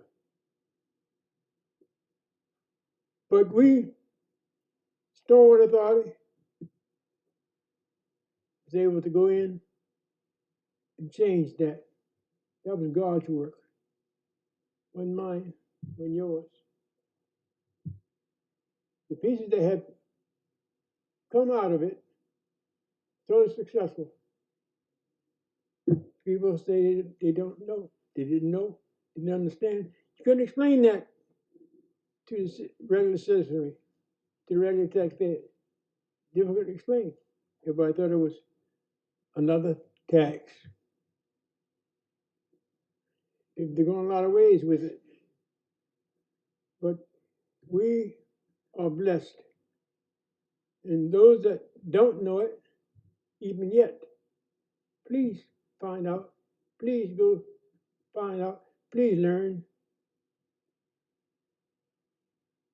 Only God. And I talk about him all the time. Put people in place. Put things in place. And that's what's happening now. Immunity, if you're sleeping, still sleeping, and don't know what the facts are, I'd ask you to learn the facts and take it away from politics. But it's not politics that did that, doing that. We have a stormwater authority that is hired, trained, and have our own budget and managing it well. We don't owe. You all are taking care of it yourselves. It's not us. You all are taking care of yourselves. I pray that if you're sleeping, that you wake up, or that you help somebody else wake up that don't understand it, don't know how important it is. The younger people wouldn't, because they didn't suffer all that we suffered coming through. Some of them don't even know what we're talking about, young people. So it is you that got to reach them, if they're to be reached, if they can be reached, and tell them how important it is for stormwater to keep our rating. We even now have a training program where we train people Thank you, Mr. Shelby. to go to work. Training our own folk to manage their own systems, helping their own selves. So I pray that we stay where we are and keep improving what we've accomplished. Thank the Lord. If you believe in the Lord, thank the Lord for what he gave us. And he wants us to manage it right. And we're doing that. Yep. Thank you, Mr. Shelby. Thank you.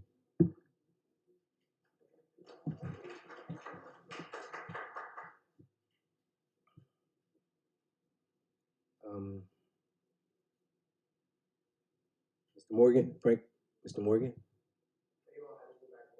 Okay. You had them all lined up, huh? Oh. Okay. Mr. Thompson? You work too? Yes. Okay. Ms. Smith?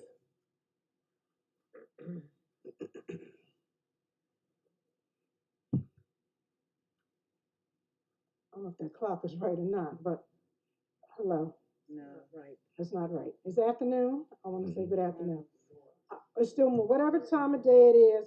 Be blessed that you're here to see it. So that's the good part about it. I'm coming just to say that we're living in a time where there's a spiritual warfare out here, and we need to recognize that when you say things and do things that is not about God's will. But I just want to say, on a positive note, I want to say thank you that the crime is down. I want to say thank you that the lights of many streets that have gone down at night that didn't have lights, there are lights, and seniors can go in their house, and even other people, you don't have to be a senior, can go in your house feeling safe that you can go in. So I just want to just say those two things, because other folks have said what they needed to say.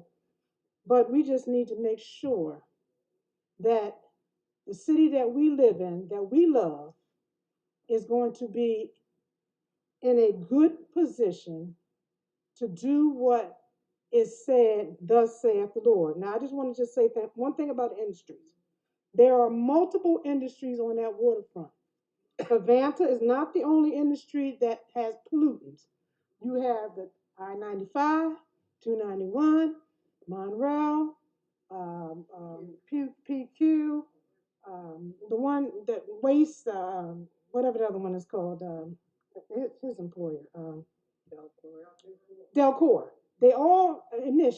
Now, I was just thinking this, I was just sitting back thinking, I said, you know, if everybody in the city said 12 o'clock, we are going to flush our toilets, what would happen to our storm water inlets if everybody did that at the same time? Just something to think about. People don't look at things in the relative, they look at it in the abstract. Thank you. Thank you, Ms. Smith. Mr. Cotman?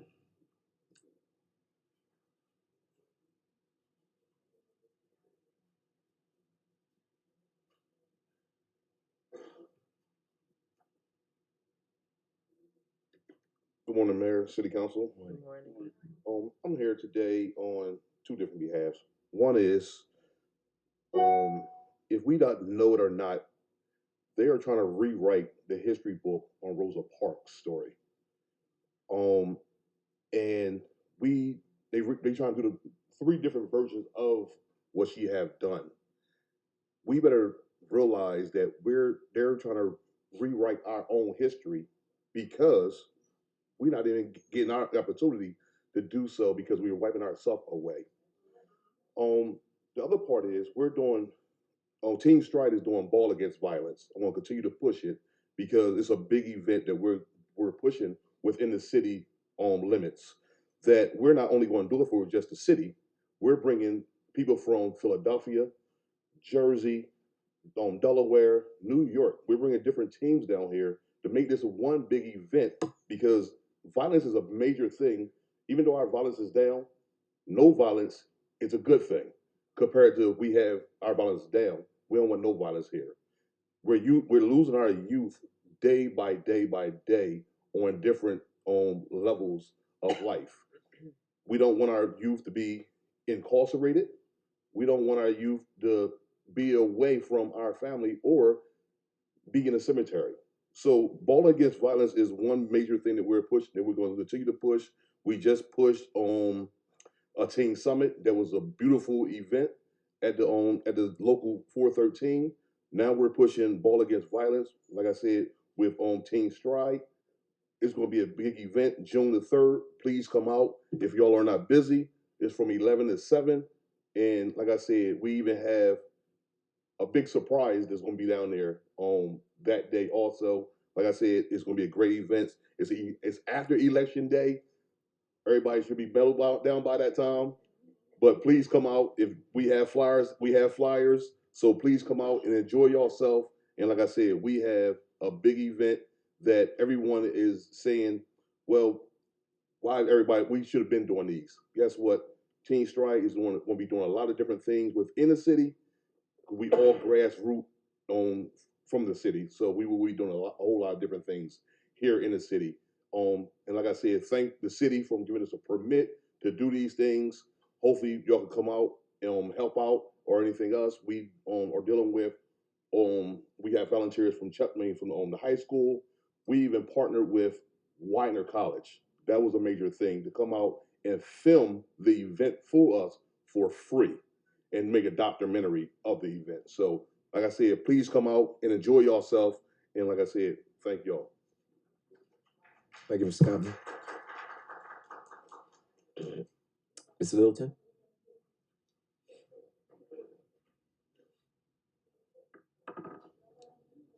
Good afternoon.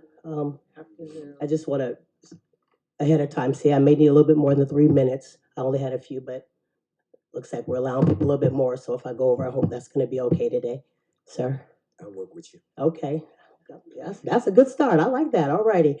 How's everybody doing? I heard they were talking about their history here. I kind of want to tell mine, but I'm gonna just wait for another time. Um, but I've been here for 24 plus years, seen a lot of things in my 24 plus years as well here in Chester City. Actually came here to declare a word of hope and change in this city. And those of you in here, I'm hearing there's a lot of believers. As a matter of fact, our mayor is a pastor. You know, when a word is established or proclaimed, sometimes it takes some time. But up to that time, there is progress that is happening for the desired outcome.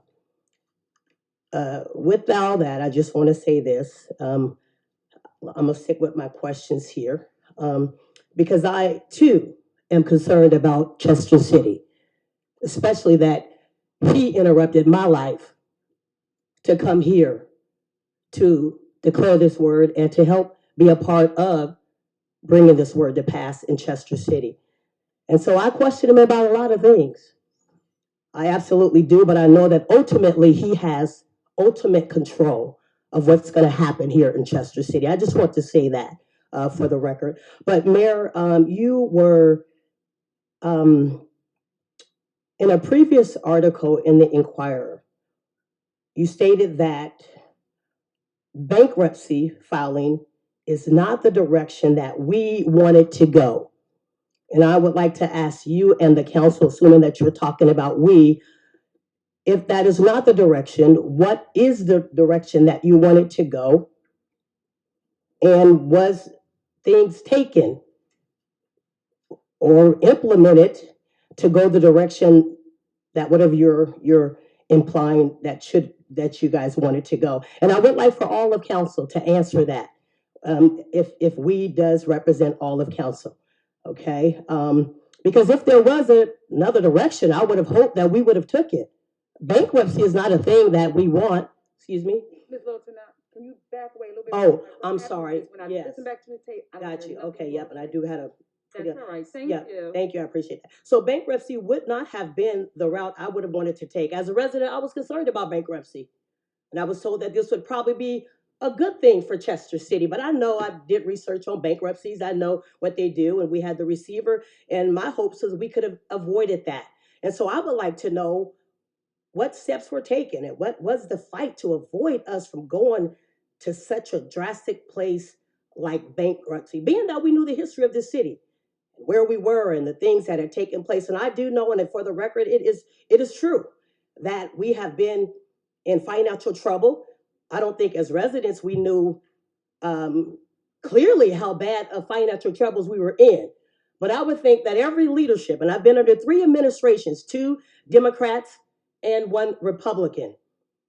And I question, after 24 plus years in the city, and I'm questioning even today, and I'm wondering, us knowing that history and people hopefully getting into leadership to help us to address those problems, I question, why did we get to where we are still today? And we knew this problem. I would think we would be fighting like hell. Excuse me, I hope I did, to do something to make sure that Chester City, with all the beautiful stories and all the beautiful things in history here, you guys, that we could have avoided bankruptcy. So that's my first question, along with statements. But I also want to know, what is mayor and current council doing right now? Because this one, bankruptcy, many cities have filed bankruptcy. I've seen cities file bankruptcies who are in more debt than Chester City, and even smaller, okay? I've seen that, all right? Help some get bailed out, okay? I don't know what they had over Chester City. That I don't know all the ins and outs. We weren't privileged to that as citizens or residents here. But my main concern is when I look at that thing that says Chester, Pennsylvania, established and settled in 1644. This city has been in existence for 3 centuries now. I'm more devastated because bankruptcy is something that happens. That's nothing new. It happens. I am concerned about the ins and outs of it around our city, okay? And what maybe is entailed in it from the inside and the outside. But disincorporating a city that have been established for 3 centuries? My question is, in all the history in Chester City, and all the things that we've been to, how are we and why is it that we're getting to this drastic place of disincorporating a city that has been in existence, the only city, as a matter of fact, in Delaware County, the first city in the state of Pennsylvania, all the rich history that we still, benefit from and celebrate today. What has happened? And I'm asking the last 3 administrations that I've lived under, what has happened that the state wants to disincorporate Chester City? And my question, more importantly, is to this current council and mayor. What are we doing right now before the election to fight and ensure that Chester City will not become disincorporated? Now, as a resident, there's some things that I'm rising up to do, and I'm hoping that maybe even our council could give us advice on what we need to do. But I have a lot of questions around this disincorporation because I come from a state, many of you know this, and a city, and Mr. Mayor, I remember years ago we had a town hall down there, and I asked you and Mr. Morgan about a word that a lot of people don't like to talk about, and it's called gentrification. And I know we have redeveloped and try to make it look sophisticated and fancy, but I know clear well what gentrification does from the city that I come from. And I asked you guys a long time ago because I see signs of it and I know that, and I know we want to dismiss it, but it is possible. Okay? But again, my question is, knowing that, and you guys said that you guys are going to do everything you can to ensure that that doesn't happen. But when I look at disincorporate, and furthermore, maybe this is a question for the receiver, why? Why after financial, is financial hardships a reason for disincorporation? Because I've seen a lot of cities who have filed bankruptcy, but they didn't get disincorporated. So I just want to know right now, what is the fight? What is the fight to save? Because people are waking up and people love Chester City. And this is one of the things that as a resident, especially after the 24 years of my life that I've been here fighting and declaring this change, that we don't want to see happen. That is, and I have one last question, and this is something that I hope that can be answered. Maybe I missed the council meeting that was addressing this, but the $400,000 rather, that the city got scammed out of, has there been any updates on that? And I know that most banks, they insure a certain amount of money. Were we able, I don't know if this came out of any other reports or any other council meetings, was any of that money ever able to be recovered? And just want to know what is the ins and outs of that. Are we going after that money? Whatever happened? Are you going to come back and talk to the public about it?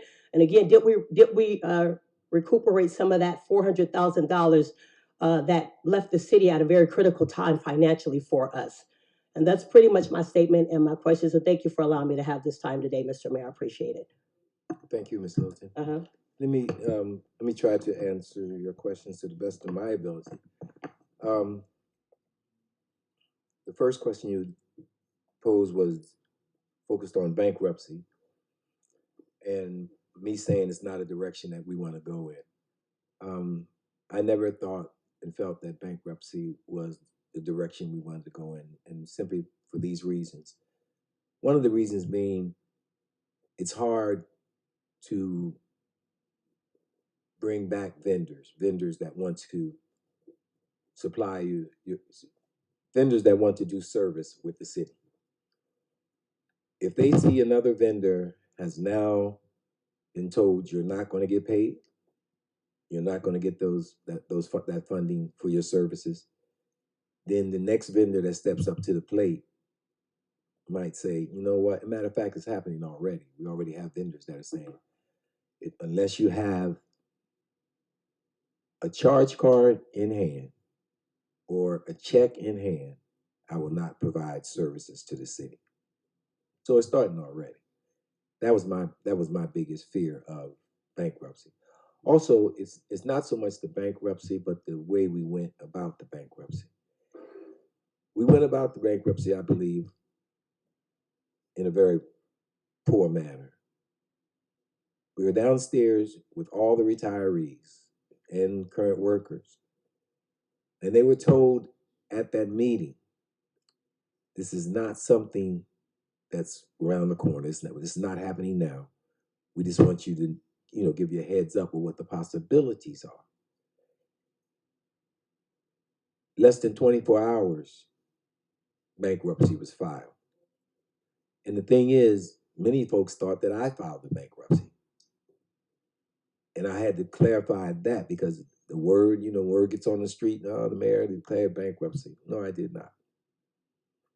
That was something that the receiver felt that he needed to do to move us in the direction that he needed to see the city move in. That was something that we had a difference. And then, well, that was something that we didn't agree on. So for clarification of my question, sir, please, what was your position? What was the alternate route? What, because I think you guys knew that we were financially, like they said, you guys That's knew, so what was that route to take? Or did we have an option? What was being worked on to prevent bankruptcy? we had a couple of options, and what was being worked on. Number one, I had worked with the Chester Water Authority. Chester Water Authority has we for 2.5 years I worked with Mr. Frank Catania on I want to say a project that would bring a lump sum of money into the city of Chester that would cover our pension problem. It was about $60 million, between $60 and $80 million. And then over a period of time, it would eventually bring in, on an annual basis, it would eventually bring in almost $400 million. That was one.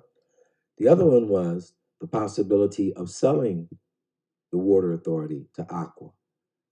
Aqua would have given us $12 million from the door. Then they would have given us another $400+ million to cover all our outstanding expenses and still end up with about $250 million in our treasury.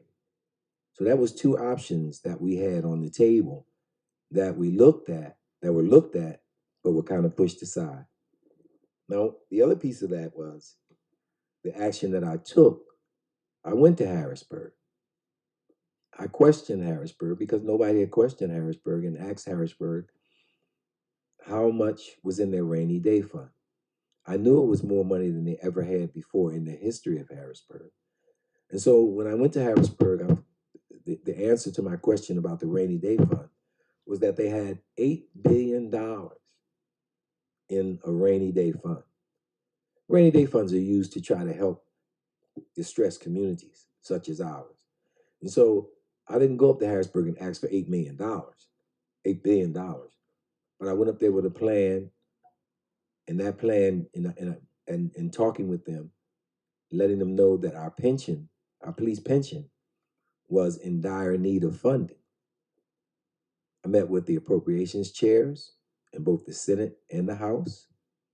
I met with the Speaker of the House. I met with the chair of the Pennsylvania Legislative Black Caucus. I met with several senators, Senator Kane and Senator Kearney, and all of them agreed and were in support of helping Chester financially. And I spent the entire day. I drove 4 hours, 2 hours up, 2 hours back, the entire day, because I have relationships and friendships, and I know, and also met with some folks from the governor's office. And so the goal was to get in their ear because we're coming into a budget season. As far as this incorporation, I'm sorry, I'm really trying to get a clear understanding because I know you've recently done that, and I guess I would say better late than never. But we knew we had this issue for a very long time, like people have said here so eloquently today, before your administration. So was that rainy fund, that $8 billion there, like maybe 8-10 years ago, or did that just happen overnight? Or again, I'm asking prior to where we are now, because it's the difference between being reactive and proactive. Because we knew we've been in this mistake, I would say too, for the state looking on.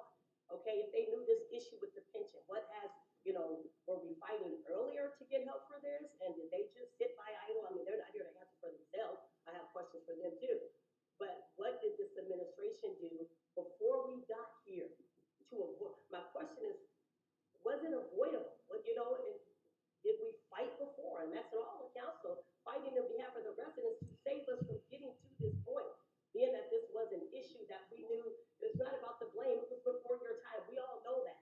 And every leadership has to take responsibility for that. But I just want to know what, under your leadership here,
know that, so that they can possibly plan accordingly to what may ultimately, hopefully not, as I hope the fight is strong enough, come down into the city.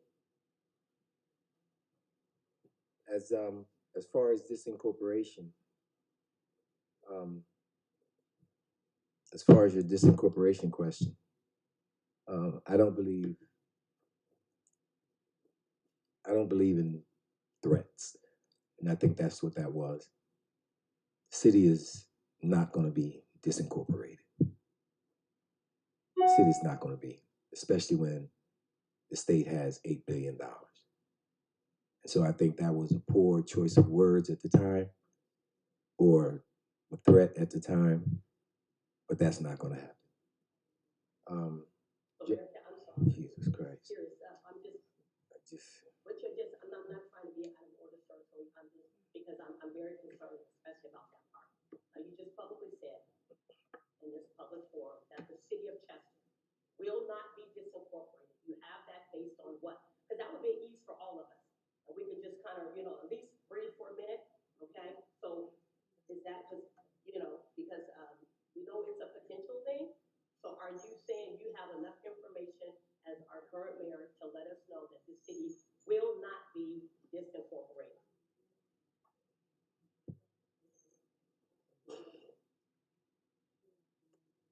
The state has an $8 billion surplus. We have a $44 million pension problem. So if we work with the state to help us wipe out that pension problem debt, which they really have an obligation to do because we're the oldest first city in the Commonwealth of Pennsylvania, we can get back on financial ground, solid ground. Disincorporation is not even, it's not even realistic, not even at this time. As far as gentrification, you see the signs. You see the signs, we buy homes cheap. You see the signs, we buy homes cheap. They're all over the place. Everybody sees those. There's nothing hidden or quiet about it. We buy homes cheap. They're calling people. They call me twice a day. Love to buy your house. Are you interested? And so you're gonna get those calls.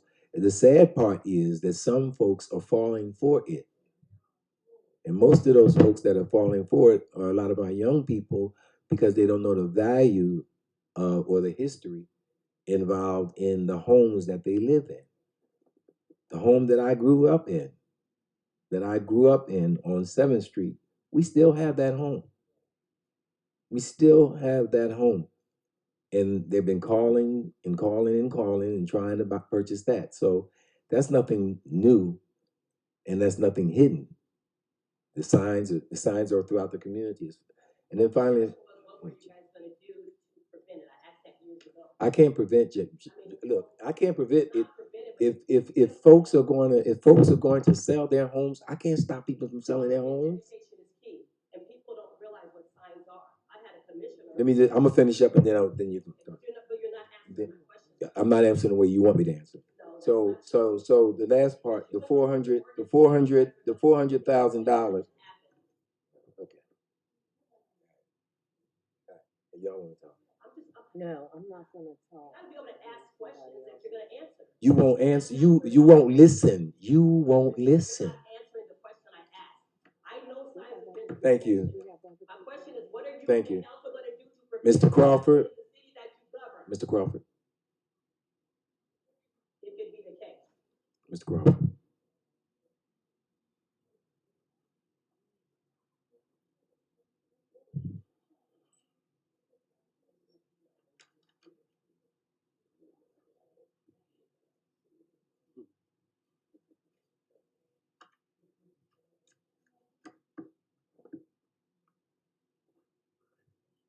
Should I say good afternoon? Or should I take Good afternoon. Good afternoon. Okay, my questions are are a lot easier. Could you could you expand again, the bill number 11? Does that mean that large trucks are not allowed to actually park on your street? Or in turn, does it mean only in certain areas? What we're trying to do is we realized that there are a number of 18-wheelers parking in residential areas. Okay. They come off the highway. They come off. We're surrounded by highways, so we're trying to remove them from the areas. We've heard the complaints from residents that live up in the Flower Street area and other areas throughout the city. The trucks will be coming through our city, but we don't want them just to stop and park. There is an area that is designated right now, but I still think they have to go through zoning. As designated right now, used to be the old luxury limo facility located over there by Deshawn Park, where we try to direct the 18-wheelers, the truckers, to park, rest, or just to stop as they prepare to go to our waterfront to the different industries. So we're trying to put something in place so they don't just basically park all over the city. Okay. With things like actually tow trucks, large moving trucks also fall into that same category? I have to research that. I don't know if tow trucks, because some tow trucks are smaller than others. Okay. Some tow trucks are same size as an SUV. Okay. Next question was that back in actually 2021, I had came to ask about the holes that are on Carter Lane, and then also the internal holes that are on Township Line Road or actually 15th Street, when are they going to be filled? At the same time, and listening to Mike, he said that's on the planning board, because at the same time, what they did was line off a lot of the parking in our area in front of actually Murphy Ford, which then makes everything else pretty tight. Are they ever going to actually fix the problem? You mean, are they ever going to patch the roads? Right, patch the roads, and to also restripe it, so and to make people aware they can park on both sides of the street. Well, I would have to. Rock, do you know anything about that? I thought it was PennDOT.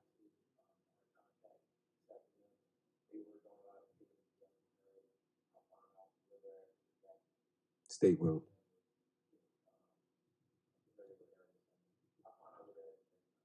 And Carter Lane, we can check to see if that's on our list that we have designated. We have some streets, we take the worst streets to repair, and we will check our list. As a matter of fact, when we go downstairs, I can check it for you.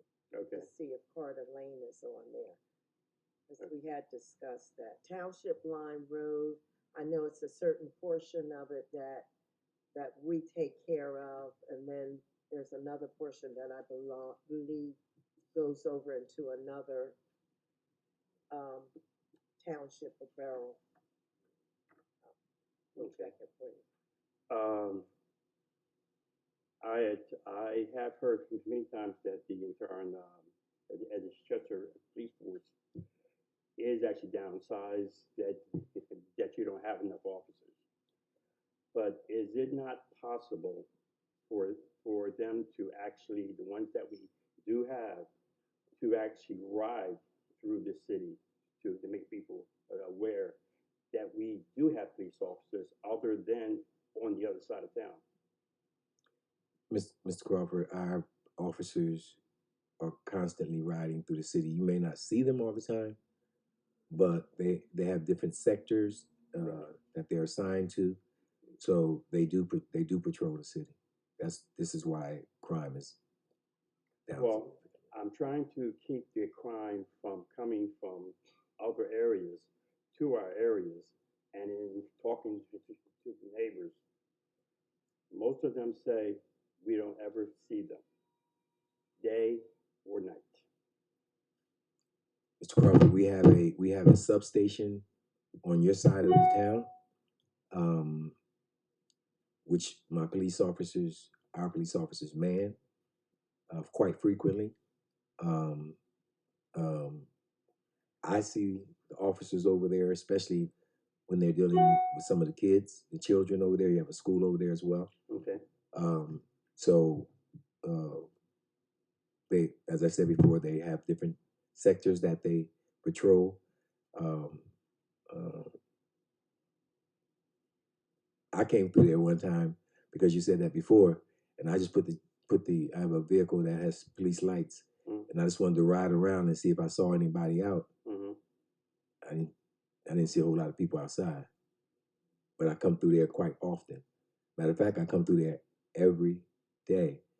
I drop my granddaughter off at the school there, and I make it a point to drive through Carter Lane and all those areas right back there each and every day. Okay. And I do see some of my officers in passing. Okay. Last thing is that we're talking about cleaning up the city. Trash cans, I had brought that up some time ago to you, for sure you remember. The other avenue that I would like to add to that would be for the people using the trash cans to put trash bags in the trash can, because as soon as the lid is lost, there goes the trash again. The cans that we're providing for the residents they have attachable lids. Okay. And they're of a certain size as Right. well. So Similar to the ones in other areas that I've seen. But the trash bag would even make it better. I know. So we are putting out Educational. an educational piece. Okay. Instructing people on how to put their trash out using these new cans. Okay. All right. Thank you. Thank you, Mr. Crawford. Mr. Salim?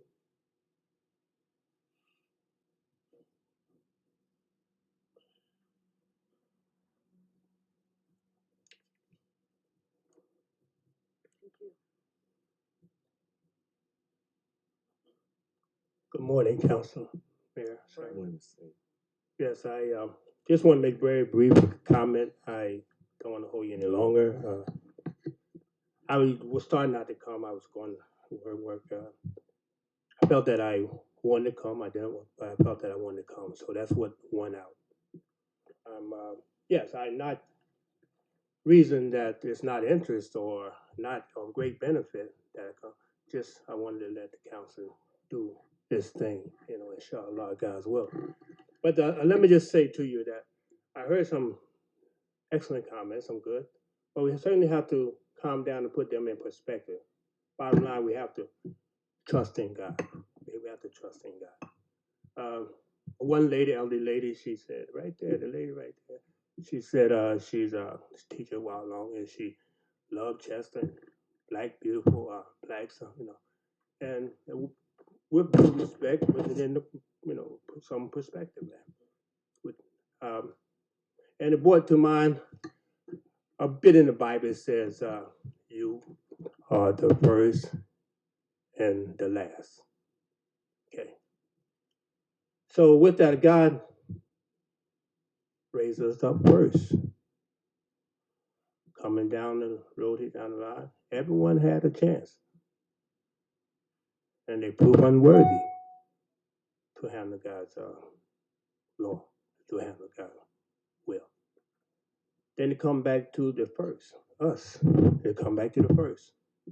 So that is saying something that we can look at it and accept what it says. You are the first and the last. It's the last time now. It's those who were first, everyone had the chance, and we right back to where we started, the last.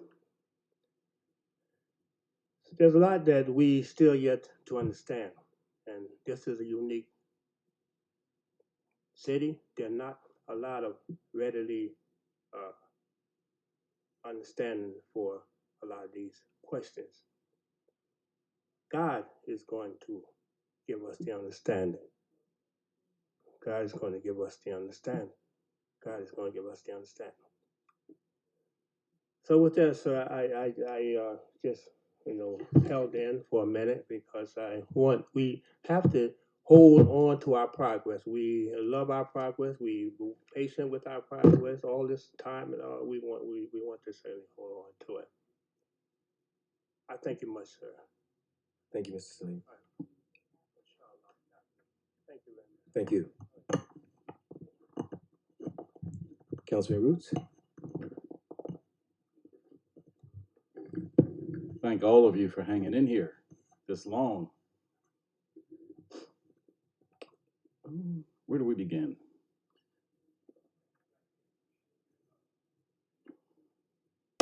I want to thank the Stormwater Authority for representing today and explaining the good work that they do.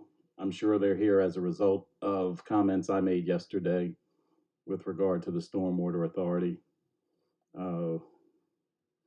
I've been in the water industry directly for 10 years and have worked in industry for most of my professional career, so I'm really familiar with many of the aspects of water. I've challenged the existence of the Chester Stormwater Authority of Chester, since its inception as a blogger back in 2017. So my knowledge, my information, and my comments on the Chester Water Authority aren't new at all. I have mad respect for Andrew Nelson, the CFO of the Chester Water Authority. I think they're extremely fortunate to have him there. Much of the information that I was referring to in my comments, I'm sure, was either prepared by him or reviewed by him. What I talked about yesterday and what he talked about today is really the truth. Neither one of us lied. Neither one of us are on the attack. His position comes from this end. Mine comes from that end. I'm sticking up for, my comments was really sticking up for the 1,600 people who have been, or 1,600 property owners that have been saddled with liens because of non-payment. And to Andrew's information that he shared and to a point that he made, a lot of people aren't paying their bills because they just don't understand the good work, the importance, and what the Stormwater Authority is all about. I hear it all the time. I heard it last night. Andrew mentioned that they do have to do a better job at the PR, the public relations of the Chester Stormwater Authority. They have done good work. That good work, we both agree, has cost the ratepayers $32 million. That's the only source of revenue that's going to come to repay the work that's been done out here, the good work that's been done. Just looking at the numbers that I saw before me, we've seen rate increases once. We're going to see a lot more rate increases in order for this $32 million. If all work stops today at $32 million, we're going to see some pretty significant rate increases, probably at the rate of 20% or more annually or semi-annually. Ratepayers have to be prepared for that. The numbers indicate that in fees alone or taxes, whatever you want to refer to it as, they're collecting about $4 million a year in fees. That's just pure math. That's the truth. The city of Chester receives about $10 million in real estate taxes every year. So if you compare what we bring in real estate taxes to what we're bringing in or what they're bringing in stormwater fees, that's like over 30%, not quite 40%, and that's going to rise. I'm just sticking up for the 10,000 or so property owners, just to let you know your rates are going to increase.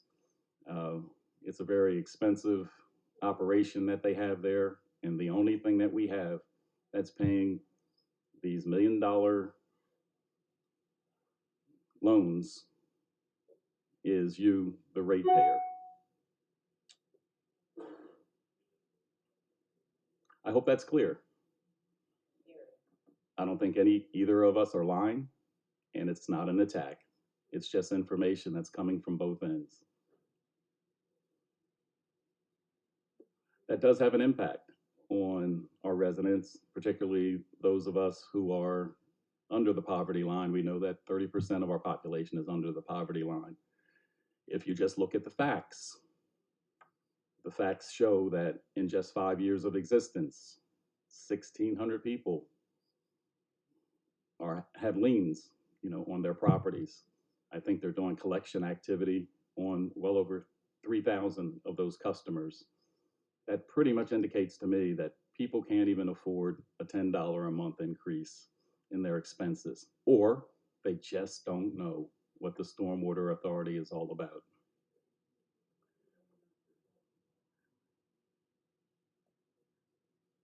Pulaski Park just opened a new basketball court.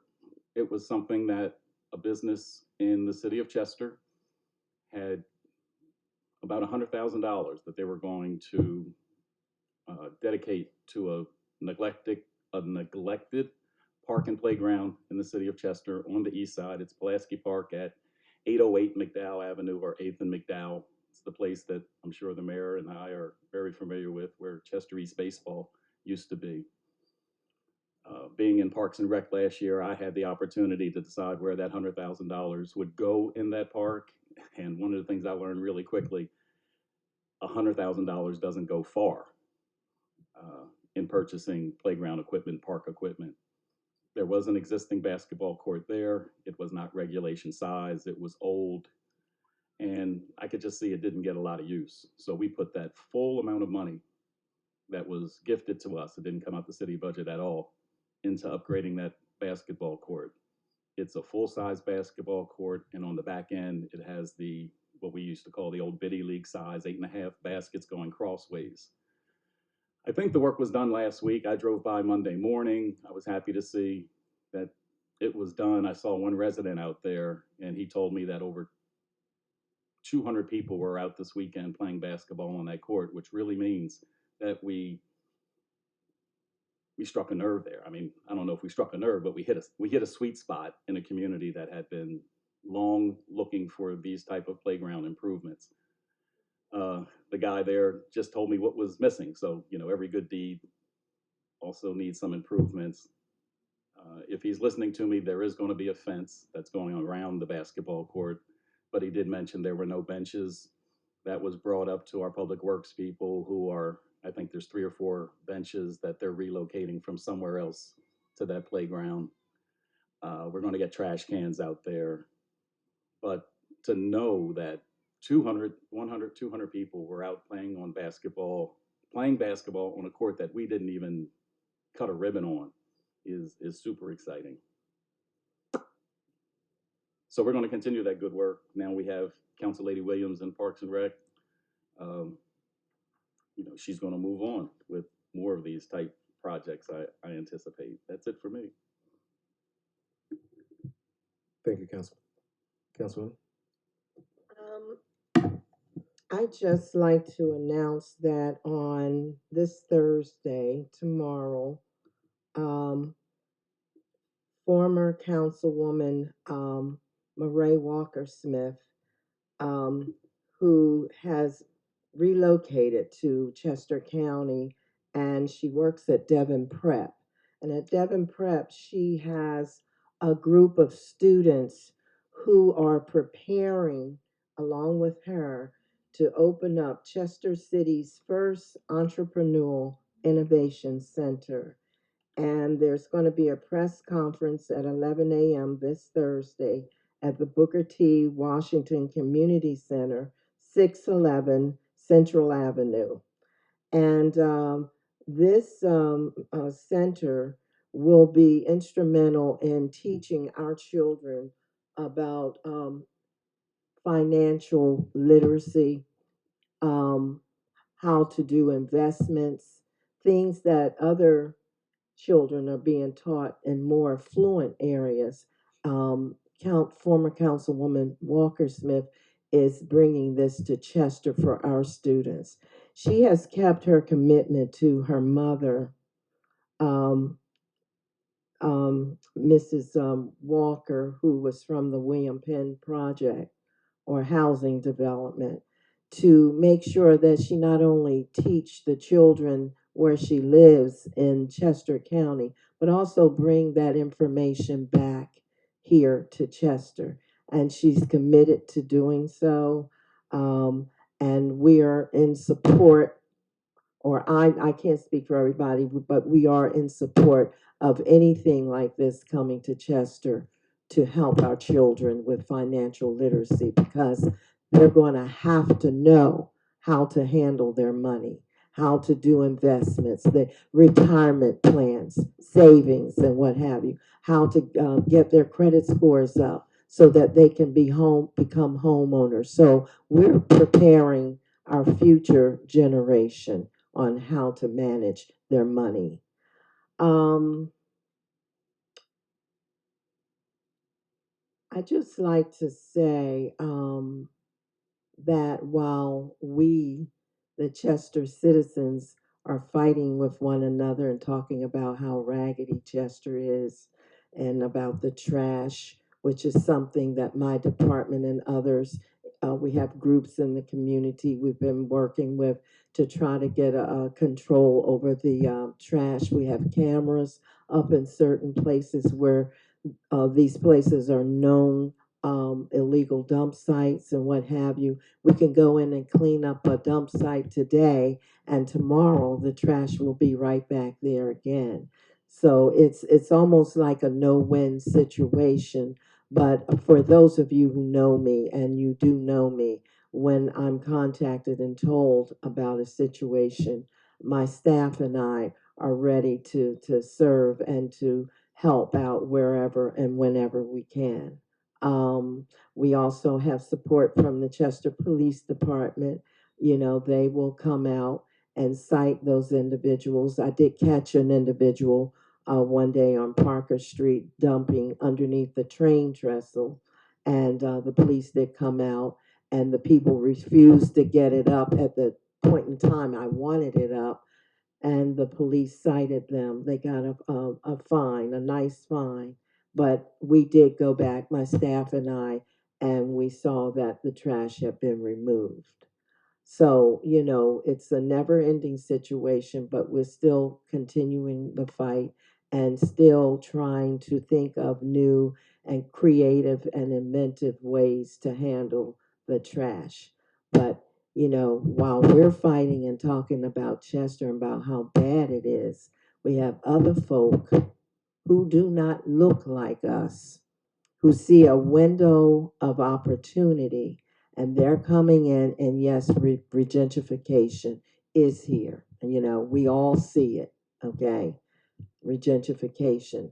And me, myself, you know, I get offers on my house too, but I'm not selling my house. I don't care how old I get or whatever. I'm never selling my house. So, but we have others, for whatever reason, find it necessary to give in to the request. Maybe the money is good and they need it and they're going somewhere else, you know. But, you know, we do have a lot to think about. And we have to think about those individuals who are opening up a window of opportunity to these people who don't look like us. Okay, there are people in the community who are, you know, saying, oh yeah, you can come in. They have real estate and media, Swarthmore, Chester, other places, but they want to come here too. And, you know, I think about those individuals who are not homeowners, who are in assisted living, who are in the public housing development, Section 8. What's going to happen to them when others start coming in and moving them out of where they live? Where are they going to go? What are they going to do? What opportunities? These people are not going to extend an opportunity because there's a lot of interest in that waterfront that we have. You know, there's a lot of development opportunity there and in Chester. And people know this and they want in. They want in. So think about it. Think about what you're doing, you know, and about those people who are opening up that window of opportunity. And you know who they are. Thank you. Thank you, Councilwoman. Let me just say thank everyone for being here today. It's been a long day. Real quick, it has been stated that on many occasions that I either put somebody on a board or appoint somebody and they're my family and my friends. It's been stated a number of times. That's a lie. It's not my family. They're not on the boards. I don't do that. But I'm darn sure not going to put my enemies on boards that I think persons that I think they're are not going to do good by the city of Chester. Just not going to do it. I put professionals, qualified persons. As mayor, that's my job, to put professional, qualified persons on these boards. And I would not put a person on the board. What was it? 6 million? Was it 6,000? $6,000 an hour? Come on, that's not true. That's not true. And then when you address that, when we address that, that is a lie. They don't make $6,000 an hour. You don't feed the people that kind of mess. That's not true. If that was the case, if it was $6,000 an hour, wow. Councilman, 7 days went by. 7. Came to work an hour and a half. I wonder how much that was of taxpayers' money. But we don't talk about that. I just want to be clear. And if we're going to talk about some things, let's be clear. Let's put it all on the table.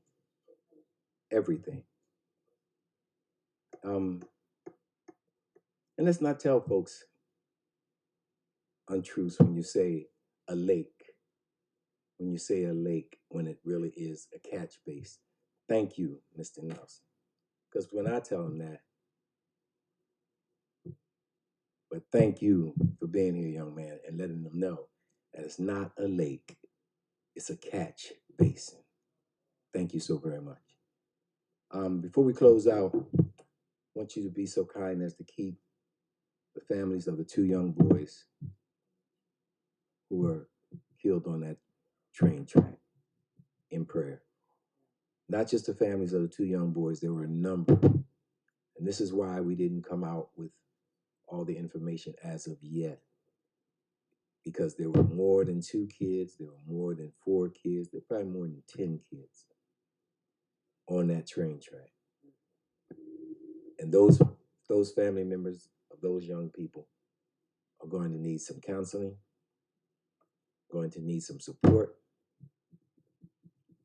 I had the unfortunate opportunity of seeing that tragic accident by way of tape, by way of film. And it sticks with me today. So those kids are going to need a lifetime of support. They're still coming forward. They're still saying, Mayor Kirkland, Reverend Kirkland, I was on the track. And I knew they were on the track because they said, that was my buddy. And I talked to them. And I said, were you on that? One of the little guys goes to my church.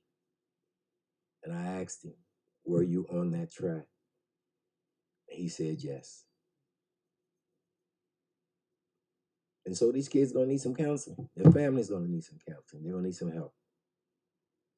Hopefully and prayerfully, this is the catalyst that will bring this community closer together and not further apart.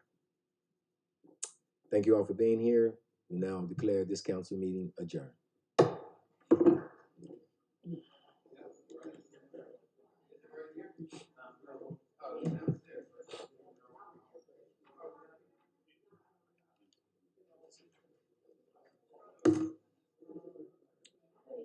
Councilman, before you walk away, Mayor. Yes, sir, I'm please. confused. Something happened yesterday, because you're referencing to, I guess, something that you said yesterday. Was some kind of meeting or something that I'm not aware of? Oh, I'm like, what are they talking about? Now I'm lost. Oh, okay. Gotta make it.